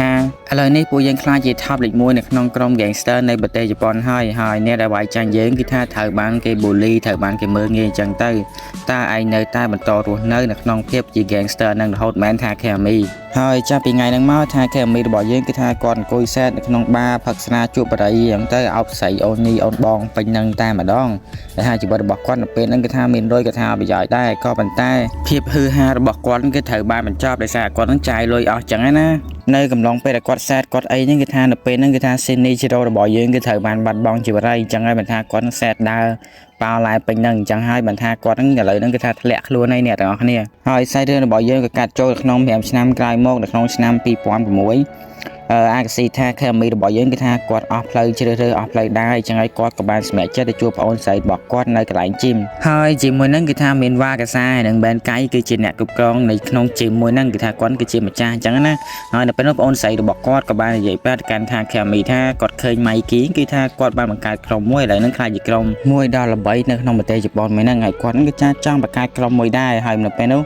សែនជូរបស់យើងក៏បានបបួលថាខេមីរបស់យើងឲ្យចូលក្រុមជាមួយនឹងគាត់ដែរថាខេមីរបស់យើងគឺថាគាត់នឹងមានអារម្មណ៍ថាស្ទាក់ស្ទើរមកទេដោយសារប្អូនស្រីរបស់គាត់នេះគឺថាអត់សូវខ្លាំងអញ្ចឹងណាក៏ប៉ុន្តែគេថាវៀនវ៉ាកាសានិងបែនកៃគឺជាអ្នកនៅពីក្រោយសែនជូគឺថាគាត់នឹងចាំ support អញ្ចឹងហើយបានថាខេមីរបស់យើងគឺថាបានចូលក្រុមជាមួយនឹងសែនជូហើយសែនជូគាត់ក៏បាននិយាយថាខ្ញុំត្រូវការមនុស្សម្នាក់ដែលថាទុកចិត្តនឹងដូចជាបងប្រុសឯងអញ្ចឹងថាខេមីហើយថាខេមីហ្នឹងគឺគាត់នឹងមានតួនាទីបន្ទាប់ពីសែនជូហើយវ៉ាកានគឺបន្ទាប់ពីអាកាស៊ីថាខេមីហើយចាប់ពីថ្ងៃហ្នឹងមកថាខេមីរបស់យើងគឺថាគាត់ហ្នឹងគឺតែងតែសន្យាទៅកាន់សែនជូរបស់យើងថាគាត់នឹងនៅជាមួយសែនជូរហូតអញ្ចឹងណាលះបង់គ្រប់យ៉ាងដើម្បីសែនជូហើយខ្សែរឿងរបស់យើងក៏កាត់ចូលមកទស្សនភាពដែលពួកគេកំពុងតែកើតឡើងវិញម្ដងដែលថាខេមីរបស់យើងគឺថាលិតចង្គង់សុំទោសទៅកាន់ប្អូនស្រីរបស់គាត់ដែលថាគាត់នឹងអត់ទុកចិត្តទៅកាន់សែនជូអញ្ចឹងដោយសារសែនជូគាត់អត់ខ្លាំងអញ្ចឹងទៅហើយគាត់ទុកចិត្តគឺដោយសារតែវ៉ាកែនិងបែនកៃនៅពីក្រោយក៏ប៉ុន្តែឥឡូវនេះគឺថាសែនជូរបស់យើងគឺថាគាត់បានបង្ហាញសមត្ថភាពពិតហើយបងប្រុសរបស់គាត់ឲ្យភ្លឺភ្នែកអញ្ចឹងណាហើយគាត់ក៏បាននិយាយថាទាំងអស់នេះគឺជាកំហុសរបស់ខ្ញុំឲ្យបងសុំទោសផងដែលមិនអាចយកជ័យជំនះទៅលើក្រុមនគរហារ៉ាឋានដែរទាំងអស់នេះគឺជាកំហុសរបស់បងហើយចង់ដាក់ទោសបងថាម៉េចក៏ដាក់ទៅនិយាយទៅថាខេមីរបស់យើងគឺថាគាត់អត់ទុកចិត្តប្អូនស្រីរបស់គាត់ដោយដែលខ្ញុំបាននិយាយប្រាប់អញ្ចឹងហើយនៅពេលនោះសែនជូគាត់ក៏បាននិយាយថាចាប់តាំងពី Dragon គឺត្រូវបានស្លាប់ទាំងអស់នេះគឺជាមិនមែនកំហុសរបស់បងប្រុសទេថាខេមីទាំងអស់នេះគឺជាទំនួលខុសត្រូវរបស់ខ្ញុំដែលជាមេក្រុមនៃក្រុមប្រាហ្មានហើយអ្វីដែលខ្ញុំអាចធ្វើឥឡូវនេះគឺខ្ញុំនឹងផ្ដួលអ្នកគ្រប់គ្នាដែលនៅឈរមកខ្ញុំនេះឲ្យដួលខ្ទេចខ្ទីតែម្ដងហើយបន្ទាប់ពីសែនជូគាត់បាននិយាយយ៉ាងឥឡូវនេះគឺថាសៅរបស់យើងគឺថាគាត់បានងើបមកវិញហើយគាត់ងើបទាំងកំហឹងគាត់ពេញខ្លួនអញ្ចឹងណាហើយគាត់ក៏បាននិយាយថាយើងកំពុងតែរងចាំថាអពលជំរុញងងឹតរបស់យើងគឺថាចូលមកក្នុងខ្លួនយើងឯងត្រៀមខ្លួនហើយទៅហើយសែនជូរបស់យើងគឺថានៅពេលហ្នឹងគឺថាគាត់ក៏ត្រៀមខ្លួនប្រឈមមុខជាមួយអ្នកពាក់ខ្សែនឹងហើយផងដែរហើយខ្សែរឿងរបស់យើងគឺត្រូវបានចប់តែប៉ុណ្ណឹងនៅក្នុង chapter ទី230ហើយជាមួយ231យើងចង់ដឹងថាតើពីរអ្នកហ្នឹងណាគេឈ្នះណាគេចាញ់យើងមានតែតាមដានទស្សនាទាំងអស់គ្នានៅក្នុង chapter ទី231នេះខ្សែរឿងរបស់យើងគេក៏បានបង្វែរប្លង់ទៅកាន់ការជួបប្រឈមមុខជាមួយនឹង Mikey វិញម្ដងនៅពេលនោះយើងក៏បានឃើញថាការជួបរបស់យើងវាយទៅកាន់ Mikey របស់យើងក៏ដាមុខយកតែម្ដងក៏មិនតែទោះបីជាការជួបគឺគាត់វាយទៅកាន់ Mikey មិនក៏ដោយក៏ Mikey របស់យើងមើលទៅដូចជាធម្មតាអញ្ចឹងនៅពេលហ្នឹងខ្ញុំក៏ដឹងថា Mikey គឺគាត់កំពុងតែគិតអីដែរហើយនៅពេលនោះការជួបគាត់ក៏បាននិយាយថាតើឯកាយគេមែន Mikey មិនឲ្យមកហ្នឹងតែអីបើមកវាយគ្នាហើយ Mikey របស់យើងគេថាអត់មានមាត់អត់មានកយមិនតិចទេបាទដោយសារគាត់នឹងកំពុងតែសែតអញ្ចឹងសែតដោយសារតាខិនរបស់គាត់គេថាត្រូវបានស្លាប់អញ្ចឹងគាត់កំពុងតែសែតនៅពេលដែល Mikey របស់យើងគាត់បាត់សែតហើយនៅពេលនោះស្រាប់តែមានអ្វីមួយយ៉ាងដូចជាចូលនៅក្នុងខ្លួនរបស់គាត់អញ្ចឹងហើយគាត់ក៏បាននិយាយថា Dragon នៅពេលនេះបេះដូងរបស់ខ្ញុំគឺគ្មានអ្វីទេហើយសាប់តែមករំពេចនោះអ្នកទាំងអស់គ្នាយើងក៏បានឃើញថា Mikey របស់យើងគឺថាមិនដឹងជាមានអីគេចូលក្នុងខ្លួនរបស់គាត់ទេអ្នកទាំងអស់គ្នាអាហ្នឹងវាគឺជាភាពខ្មៅងឹតរបស់គាត់អញ្ចឹងណាហើយអ្នកទាំងអស់គ្នាផ្នែករបស់ Mikey នៅពេលដែលគាត់ខឹងគឺថាបានប្រែក្លាយជាពណ៌សទៅជាពណ៌ខ្មៅហើយយើងមើលគាត់បើកភ្នែកដូចជាបិសាចអញ្ចឹងហើយបិសាចខ្មៅងឹតហ្នឹងបើសិនជាចូលក្នុងខ្លួនរបស់គាត់ហើយគឺថាគ្មានអ្នកណាគេអាចបញ្ឈប់គាត់បានទេហើយនៅពេលនោះការកញ្ជូរបស់យើងនៅពេលដែលឃើញអញ្ចឹងគឺថាគាត់មានអារម្មណ៍ថាភ័យខ្លាំងមែនតើអ្នកទាំងអស់គ្នាអើយហើយកន្លែងហ្នឹងចាំខ្ញុំដាក់វីដេអូឲ្យអ្នកទាំងអស់គ្នាបានមើលបន្តិចថាវាមិនម៉េចទេទៅមើលឲ្យអ្នកឯងមានអារម្មណ៍ថាគួរឲ្យខ្លាច Mikey ហ្មងនៅពេលហ្នឹង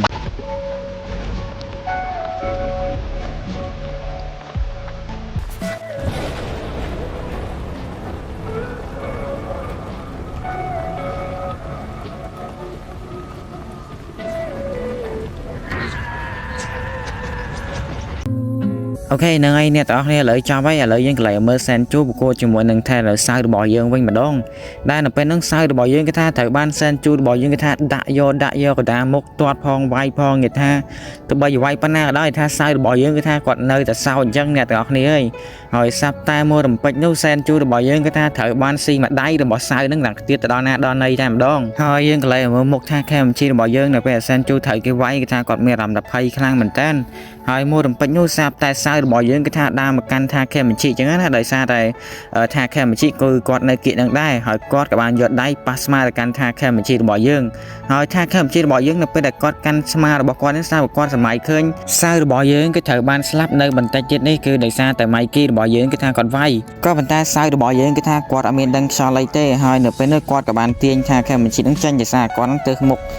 ផ្លូវទៅកាន់កន្លែងសែនជូរបស់យើងអញ្ចឹងណាហើយសាប់តែនៅពេលដែលគាត់ដើរទៅដល់ពាក់កណ្ដាលផ្លូវនៅពេលនោះការកឈូរបស់យើងក៏បានហោះនៅកាត់មុខសៅរបស់យើងតែម្ដងដែលគាត់ហោះមកគឺដោយសារតែម៉ៃគីគាត់ថាគាត់វាយមកទៀតមកដល់នឹងអញ្ចឹងណាហើយម៉ៃគីរបស់យើងគាត់ដើរមកគឺគោលដៅរបស់គាត់នឹងគឺថាសៅយើងតែម្ដងបាទនិយាយថាគាត់គុំយូរហើយនិយាយថាសម្រាប់មិត្តភក្តិជិតស្និទ្ធរបស់គាត់អញ្ចឹងណាតែធ្វើឲ្យគាត់នឹងឈឺចាប់អញ្ចឹងទៅហើយហ្នឹងហើយអ្នកទាំងអស់គ្នាទីបំផុតម៉ៃគីហើយនឹងសៃគឺគាត់នឹងកំពុងតែប្រឈមមុខគ្នាយើងមើលទៅកាន់ពីរអ្នកហ្នឹងមួយកម្ពស់ឡើងវែងណាស់ហើយម៉ៃគីរបស់យើងគេថាមានតូចល្អិតអញ្ចឹងណាហើយយើងកន្លែងទៅកាន់ថាខេមជីរបស់យើងវិញម្ដងតែគាត់មិញហ្នឹងគឺថាគាត់បានសម័យឃើញតែពាក់សៅរបស់យើងគេថាត្រូវបានស្លាប់ដោយសារម៉ៃគីអញ្ចឹងណាហើយថាខេមជីរបស់យើងគេថាគាត់នៅតែឆ្ងល់អញ្ចឹងថាតើអ្វីដែលគាត់ឃើញអំបញ្ញមិញហ្នឹងតើវាជាការពិតឬក៏ខ្លាំងហើយគាត់គឺពិតជាភ័យខ្លាំងមែនតើដោយសារខ្លាចសៅគេថាត្រូវបានស្លាប់មួយទៀតអញ្ចឹងណាហើយក្នុង chapter ទី231ចប់ហើយឥឡូវយើងចូល chapter ថ្មីទៀតគឺជា chapter ទី232ចាប់ដើមក្នុង chapter ទី232យើងក៏បានឃើញថា Mikey និង Terror សៅគឺគាត់កំពុងតែប្រឈមមុខរៀបនឹងវាយគ្នាហើយសៅគាត់ក៏បាននិយាយថាទីបំផុតយើងអាចវាយគ្នាជាមួយនឹងឯងមួយស្មើបានហើយយើងក៏เลยមើលថា KMG ការជូសែនជូនិងថា KMI របស់យើងវិញម្ដងដែលនៅពេលហ្នឹងពួកគេគឺពិតជាភ្ញាក់ផ្អើលខ្លាំងមែនតើបន្ទាប់មកសែនជូរបស់យើងគាត់បានឆ្លើយប្រាប់ទៅកាន់ Mikey ថាឲ្យឆាប់ចេញទៅអបិសៅវាគឺជាដៃគូប្រកួតរបស់យើងទេបន្ទាប់ពី Mikey គាត់បានកលែកមើលមុខទៅកាន់សែនជូហើយនៅពេលនោះមុខរបស់គាត់ប្រៀបដូចជាចង់ស៊ីសាច់អត់ឈាមទៅលើសែនជូរបស់យើងអញ្ចឹងបន្ទាប់មក Mikey របស់យើងក៏បាននិយាយថាតើឯងចង់ខ្លាចជាអ្នកស្លាប់បន្ទាប់ពីសៅតើមែនទេហើយនៅពេលនោះសែនជូគាត់ក៏បានបាត់មាត់ឈឹងតែម្ដងនៅពេលហ្នឹងកញ្ញាសែនជូរបស់យើងក៏មានអារម្មណ៍ថាកំពុងតែខ្លាច Mikey របស់យើងដែរ Mikey របស់យើងបន្ទាប់ពីបាននិយាយជាមួយនឹងសែនជូហើយគាត់ក៏បានដើរទៅមុខទៀតដើម្បីតែវាយអបិសៅមួយហ្នឹងហើយយើងក៏เลยមើលសៅវិញម្ដងដែលថាគាត់នឹងចាប់ដើមវាយគ្នាគឺថាគាត់មានអារម្មណ៍ថាសប្បាយចិត្តរីករាយខ្លាំងមែនតើថាបានវាយជាមួយនឹង Mikey អញ្ចឹងណាហើយ Mikey របស់យើងគឺថាមើលមុខគាត់គឺថាអត់មាត់ទេគាត់ប៉ុន្តែដូចជាបិសាចចូលក្នុងខ្លួនអញ្ចឹងបន្ទាប់មកសៅរបស់យើងគឺថាគាត់ក៏បានរត់ទៅវាយ Mikey របស់យើងគឺថាដាំអដៃចំកណ្ដាលមុខហើយ Mikey របស់យើងក៏បាន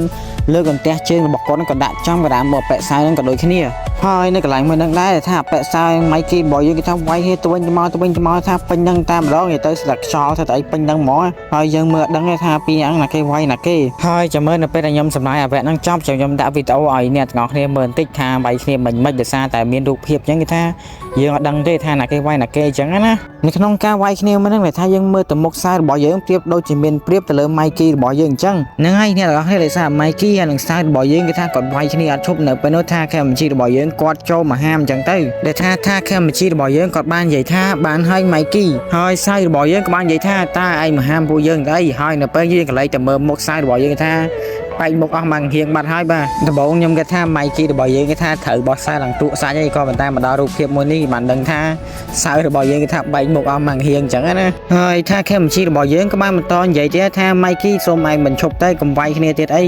បើវាយទៀតគឺថាសៅរបស់យើងគឺនឹងត្រូវស្លាប់ហើយ Mikey របស់យើងគឺថាអត់មានស្ដាប់ថា KMG របស់យើងទេថែមទាំងថាឲ្យថា KMG របស់យើងទៀតដែលគាត់ថាតើឯងគិតថាឯងនឹងអាចបញ្ឈប់យើងបានមែនហើយឯងត្រឡប់មកវិញទៅអីទៀតអាចចឹងដែរយោហើយគាត់ក៏បានបន្តនិយាយទៀតគាត់ថាបន្តិចទៀតគឺយើងនឹងសម្លាប់ឯងលើហើយថា KMG ហើយថា KMG របស់យើងនៅពេលហ្នឹងគឺថាគាត់មើលមុខទៅកាន់ Mikey ទៅប្រៀបដូចជាការដែលគាត់ហ្នឹងទៅសម្លាប់ខាស៊ូថរ៉ាអញ្ចឹងនៅពេលហ្នឹងគឺថាគ្មានអ្នកណាគេអាចហាមគាត់បានទេបន្ទាប់មក Mikey របស់យើងគាត់ក៏បានដើរទៅមុខទៅកាន់ថា KMG អញ្ចឹងណាហើយគាត់ក៏បានលើកដៃថា KMG ឡើង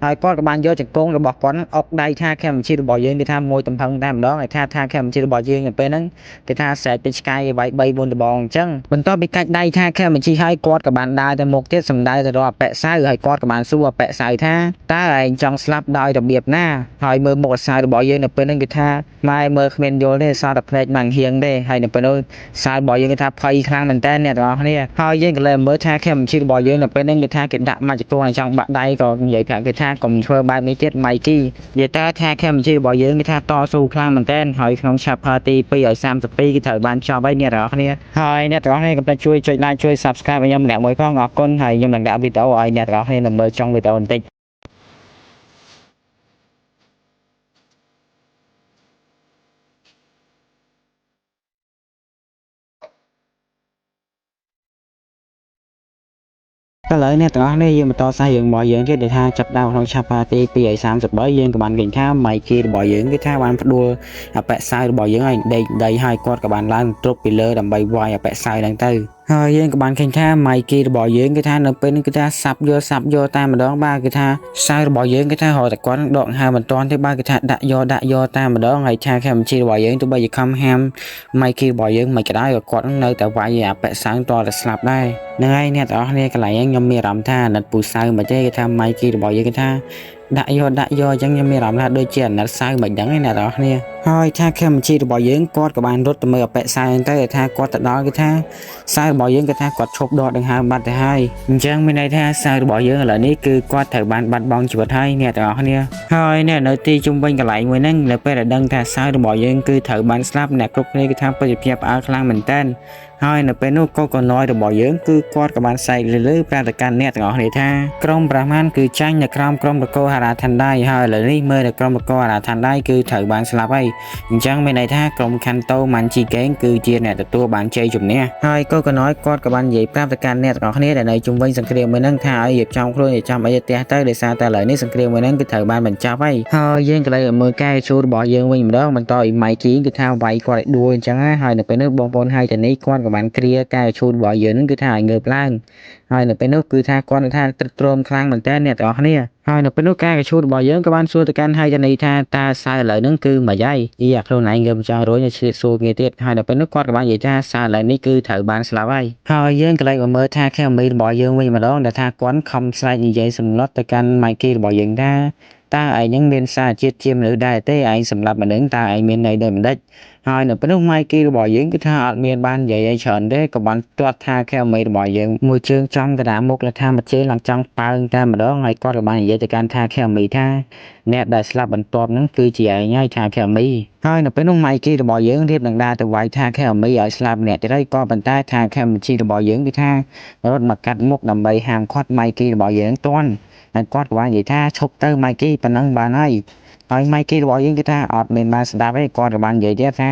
តើឯងងល់ទៀតហើយឥឡូវនេះគឺដល់ពេលណៃម្ដងកុំឲ្យឯងចំណាយគ្នានិយាយចប់ម៉ៃគីរបស់យើងក៏បានតាក់ថាខេមជីរបស់យើងគឺថាបណ្ដៃចំគង់វិជាឡើងប៉ាងដល់ណាដល់ណីតែម្ដងហើយនៅពេលនោះកូកូណយរបស់យើងនៅពេលដែលឃើញម៉ៃគីគាត់ធ្វើបែបហ្នឹងគាត់ក៏បានសើចទៅកាន់មេរបស់គាត់ថាប៉ុណ្ណឹងបានហើយម៉ៃគីឥឡូវនេះពួកយើងឈ្នះហើយតើពួកយើងចង់បានអីគេទៀតម៉ៃគីហើយម៉ៃគីរបស់យើងគឺថាអត់មានបានស្ដាប់ណាគេទាំងអស់គាត់ក៏បានដើរចិត្តថាខេមជីរបស់យើងក៏បានសួរទៅកាន់ថាខេមជីថាតើឯងចង់ស្លាប់ដោយរបៀបណាបន្ទាប់មកម៉ៃគីរបស់យើងក៏បានចាប់ក្រួយកអាវទៅកាន់ថាខេមជីយ៉ាងទៅហើយនៅពេលថាខេមជីរបស់យើងគាត់ក៏បានសម័យទៅកាន់អតីតកាលថាកាលពីមុនគាត់ក៏បានធ្វើអញ្ចឹងដាក់គាត់ដែរក៏ប៉ុន្តែពេលនោះគឺថាគាត់នឹងធ្វើលេងតែប៉ុណ្ណោះក៏ប៉ុន្តែនៅក្នុងស្ថានភាពបែបហ្នឹងគឺថាគាត់មិនអាចធ្វើលេងបានទេតែថាចាប់ក្រួយកអាវប៉ុណ្ណឹងហើយគឺដឹងទៅវាយហើយនៅពេលនោះគាត់សម័យចាប់ម៉ៃគីរបស់យើងក៏បានដាក់យកចំកណ្ដាលមុខថាខេមជីអញ្ចឹងទៅហើយអ្នកនៅជុំវិញម៉ៃគីគឺថាលែងហ៊ានហាមហើយដោយសារតែហាមទៅខ្លាចម៉ៃគីគឺថាសម្រាប់គាត់លោជាថាខេមជីហើយនឹងសៅអីចឹងទៅហើយស្រាប់តែមួយរំពេចនោះសែនជូរបស់យើងគាត់ក៏បានស្ដីប្រាប់ទៅកាន់ម៉ៃគីថាម៉ៃគីបានហើយជប់វាយហាណាកាគីថាខេមជីរបស់យើងទៅហើយយើងនឹងមានរឿងមួយដែលថាយើងនឹងដោះដូរគ្នាហើយនៅពេលនោះម៉ៃគីរបស់យើងនៅពេលវេលាសែនជូរបស់យើងនិយាយយ៉ាងហើយគាត់ក៏បានជប់វាយទៅកាន់ថាខេមជីរបស់យើងទៅហើយយើងក៏លែមើលមុខថាខេមជីរបស់យើងវិញម្ដងហ្នឹងហើយអ្នកនរគ្នាមិនខុសពីអបិសៅថាជាប់មុខចំអីពេញនឹងតែម្ដងរីឯកញ្ញាសែនជូរបស់យើងគឺថាយើងមិនទាន់ដឹងទេថាកញ្ញាសែនជូរបស់យើងគឺថាចង់ដោះដូរអ្វីជាមួយនឹងម៉ៃគីយើងមានតាមដានទស្សនានៅវគ្គក្រោយបើថាមិនដោះដូរអញ្ចឹងទេគឺថាម៉ៃ Mikey របស់យើងគេថាវាយហាណាគេថា Kamichi ស្លាប់ហើយនៅក្នុង chapter នេះគឺជា chapter ទី234នៅក្នុង chapter ថ្មីយើងក៏បានឃើញថា Kamichi របស់យើងគឺកំពុងតែដេកនៅក្នុងឯមន្ទីរពេទ្យមួយដែលមុខរបស់គាត់គឺមើលអត់យល់ទេអ្នកនរគ្នាដាក់សិតតែបតោងអុកស៊ីហ្សែនពេញយ៉ាងតែម្ដងហើយបន្ទាប់មក Kamichi របស់យើងគាត់ក៏បានងើបឡើងនៅពេលដែលគាត់ងើបឡើងគាត់ក៏បានឃើញថាកូខណយគឺកំពុងតែអង្គុយជិតគាត់ហើយនៅពេលនោះថា Kamichi របស់យើងគឺថាអត់ដឹងខ្យល់អីទេដោយសារគាត់ទៅភ្ញាក់ពីស្លាប់អញ្ចឹងណាកូខណយរបស់យើងគាត់ក៏បាននិយាយប្រាប់ទៅកាន់ថា Kamichi ថាឯងដេកអញ្ចឹងអស់រយៈពេល3ថ្ងៃហើយថា Kamichi របស់យើងនៅពេលគាត់លឺអញ្ចឹងគាត់ក៏បានឃើញថាគាត់ហ្នឹងគឺត្រូវបាន Mikey គឺថាវាយគាត់យកតែម្ដងហើយគាត់ក៏ឆ្ងល់ថាហេតុអ្វីបានជា Mikey វាយគាត់ប៉ុណ្្នឹងហើយគាត់នៅតែអត់ស្លាប់ទៀតកូខណយរបស់យើងក៏បាននិយាយថាមូលហេតុដែលឯងអត់ស្លាប់ហ្នឹងគឺត្រូវបានកញ្ញាសែនជូមេក្រុមប្រះម៉ានគឺថាត្រូវបានជួយឯងសែនជូគាត់បានលើកជង្គង់ដើម្បីសុំទោសទៅកាន់ Mikey ហើយជាថ្នូរនៃការដោះលែងឬក៏ការឈប់វាយឯងហ្នឹងគឺគាត់នឹងត្រូវរំសាយក្រុមប្រះម៉ានចោលចាប់ពីថ្ងៃនេះតទៅហ្នឹងហើយអ្នកទាំងអស់គ្នាក្រុមប្រះម៉ានឥឡូវនេះគឺត្រូវបានរំសាយចោលហើយចង់មានន័យថាចាប់ពីវគ្គនេះទៅគឺថាយើងលែងបានឃើញក្រុមប្រះម៉ានទៀតហើយដោយសារតែរំសាយចោលបាត់ហើយនៅពេលនោះកូខណយរបស់យើងក៏បាននិយាយប្រាប់ទៅកាន់ថា Kamichi ថាឥឡូវនេះគឺថាដល់ម៉ោងយើងទៅធ្វើការទៀតហើយកូខណយរបស់យើងគឺថាទៅធ្វើការគ្មានទៅណាទេគឺថាគាត់នឹងទៅធ្វើការឲ្យក្រុមរបស់ Kanto Manchi Gang ហើយអ្នកទាំងអស់គ្នាមានឆ្ងល់ថាមិនបានកូខណយគាត់មកលេងថា Kamichi តែថា Kamichi របស់យើងគឺថាគាត់នៅក្នុងក្រុមប្រះម៉ានហើយកូខណយរបស់យើងគឺថានៅក្នុងក្រុម Kanto Manchi Gang ទេហើយមិនចាំបាច់ឆ្ងល់ទេគឺថា2នាក់ហ្នឹងគឺថាមិត្តភក្តិគ្នាតាំងពីតូចអញ្ចឹងណាហើយថា Kamichi របស់យើងគាត់ក៏បានគិតថាក្រុមរបស់ប្រះម៉ានហ្នឹងគឺថាត្រូវបានរំសាយចោលគឺដោយសារតែខ្លួនគាត់តែម្នាក់គត់បន្ទាប់មកថា Kamichi របស់យើងគាត់ក៏បានសម័យទៅកាន់ Mikey ដែលថាក្នុងពេលអនាគតគាត់ក៏ដូចជានៅពេលឥឡូវដែរគឺថា Mikey ក៏តាមសម្រាប់ខ្ញុំក៏ដូចជានៅពេលអនាគតដែរមួយសន្ទុះក្រោយមកយើងក៏បានឃើញថា Chief Yu គាត់បានមកលេងថា Kamichi របស់យើងគឺថាមកដល់មន្ទីរពេទ្យហើយគាត់ក៏បាននិយាយថាខ្ញុំទៅតែមកពីពិធីបុណ្យសពរបស់តាខិនតម្បាញមិញនេះហើយគាត់ក៏បាននិយាយរៀបរាប់អំពីអារម្មណ៍នៅពេលដែលគាត់នឹងបានចូលពិធីបុណ្យសពរបស់តាខិនគាត់បាននិយាយថាវាបានកើតឡើងគឺថាវាពិតពិបាកទទួលយកខ្លាំងមែនទែន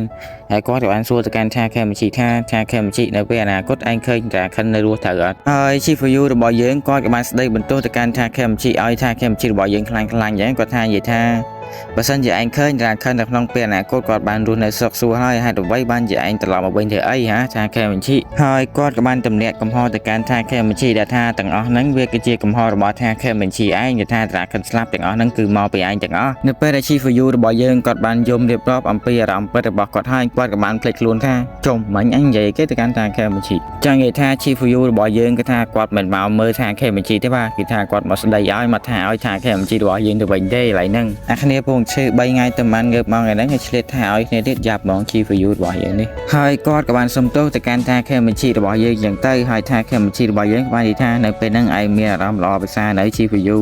កំហុសទាំងអស់គឺវាមកពីដោយសារខ្ញុំទាំងអស់ខ្ញុំព្រមទទួលយកថា Kamichi របស់យើងគាត់ក៏បានសុំ Chief Yu ថាទុកឲ្យខ្ញុំនៅម្នាក់ឯងសិនបានអត់ខ្ញុំចង់នៅម្នាក់ឯង Chief Yu របស់យើងគាត់ក៏មានជំទាស់ទៅកាន់ថា Kamichi ដែរហើយគាត់ក៏បានជូនពរថា Kamichi ថាសូមឲ្យឯងហ្នឹងឆាប់ជាលឿនទៅអាងនៅពេលដែលឯងជាឯងក្រោកមកវិញគឺថាយើងវាយឯងអត់តតែងាប់តែម្ដងថា Kamichi ហ្នឹងហើយអ្នកទាំងអស់គ្នាយើងក៏លេចទៅមើល Chief Yu របស់យើងគឺថានៅពេលហ្នឹងគឺថាគាត់ខឹងថា Kamichi របស់យើងគឺថាខ្លាំងមែនតើមើលតែដៃរបស់គាត់ទៅគឺថាគាត់ចង់វាយថា Kamichi ខ្លាំងហើយប៉ុន្តែដោយសារតែថា Kamichi របស់យើងឥឡូវហ្នឹងគឺថាគាត់អត់តន់ជាអញ្ចឹងណាបើថាវាយថា Kamichi របស់យើងនៅពេលឥឡូវហ្នឹងគឺដឹងតែជូនគាត់ទៅសងអតិភពហើយអញ្ចឹងគាត់ថាចាំពេលជាចាំវាយនៅពេលដែល Chief Yu គាត់បានចាក់ចេញពីបន្ទប់ព្យាបាលរបស់ថា Kamichi យើងក៏បានឃើញថាហ៊ីណារបស់យើងគាត់ក៏បានដើរជួបជាមួយនឹង Chief Yu ហើយគាត់ក៏បានសួរថាតើឯងកើតអីគេមែន Chief Yu ហើយនៅពេលនោះ Chief Yu របស់យើងគាត់បាននិយាយថាគាត់អត់មានកើតអីទេហ៊ីណារបស់យើងចេះសួរហ្មងអត់កើតអីមិនមើលតែមុខដឹងហើយហ៊ីណារបស់យើងដំបូងឡើយគាត់ថាទិញផ្កាដើម្បីចូលទៅសួរសុខទុក្ខថា Kamichi ក៏ប៉ុន្តែឥឡូវនេះគឺថាគាត់អត់បានចូលទេដោយសារតែមើលតែកាន់ថា Kamichi របស់យើងឥឡូវនេះគឺថាគាត់ពិតជាសែតខ្លាំងមែនតើហើយយើងក៏លេចមើលថា Kamichi របស់យើងវិញម្ដងដែលថានៅពេលហ្នឹងគាត់ដេកសែតផងអីផងហើយគាត់បានគិតថាខ្ញុំសូមទោសផង Chief Yu ហើយរឿងទាំងអស់នេះគឺថាខ្ញុំនឹងធ្វើវាដោយខ្លួនឯងផ្ទាល់តែម្ដងខ្ញុំមិនយកនរណាគេមកពាក់ព័ន្ធជាមួយខ្ញុំនៅក្នុងរឿងនេះអ្វីទាំងអស់ហើយនៅក្នុង chapter ទី234គឺត្រូវបានចប់ហើយបើសិនជាអ្នកមានយោបល់អីកុំភ្លេចជួយ comment ប្រាប់ខ្ញុំនៅខាងក្រោមផងអរគុណសម្រាប់ការមើលបាយបាយជួបគ្នានៅវីដេអូក្រោយហើយអ្នកហើយកុំភ្លេចជួយចុច like ជួយ subscribe ខ្ញុំម្នាក់មួយផងអរគុណ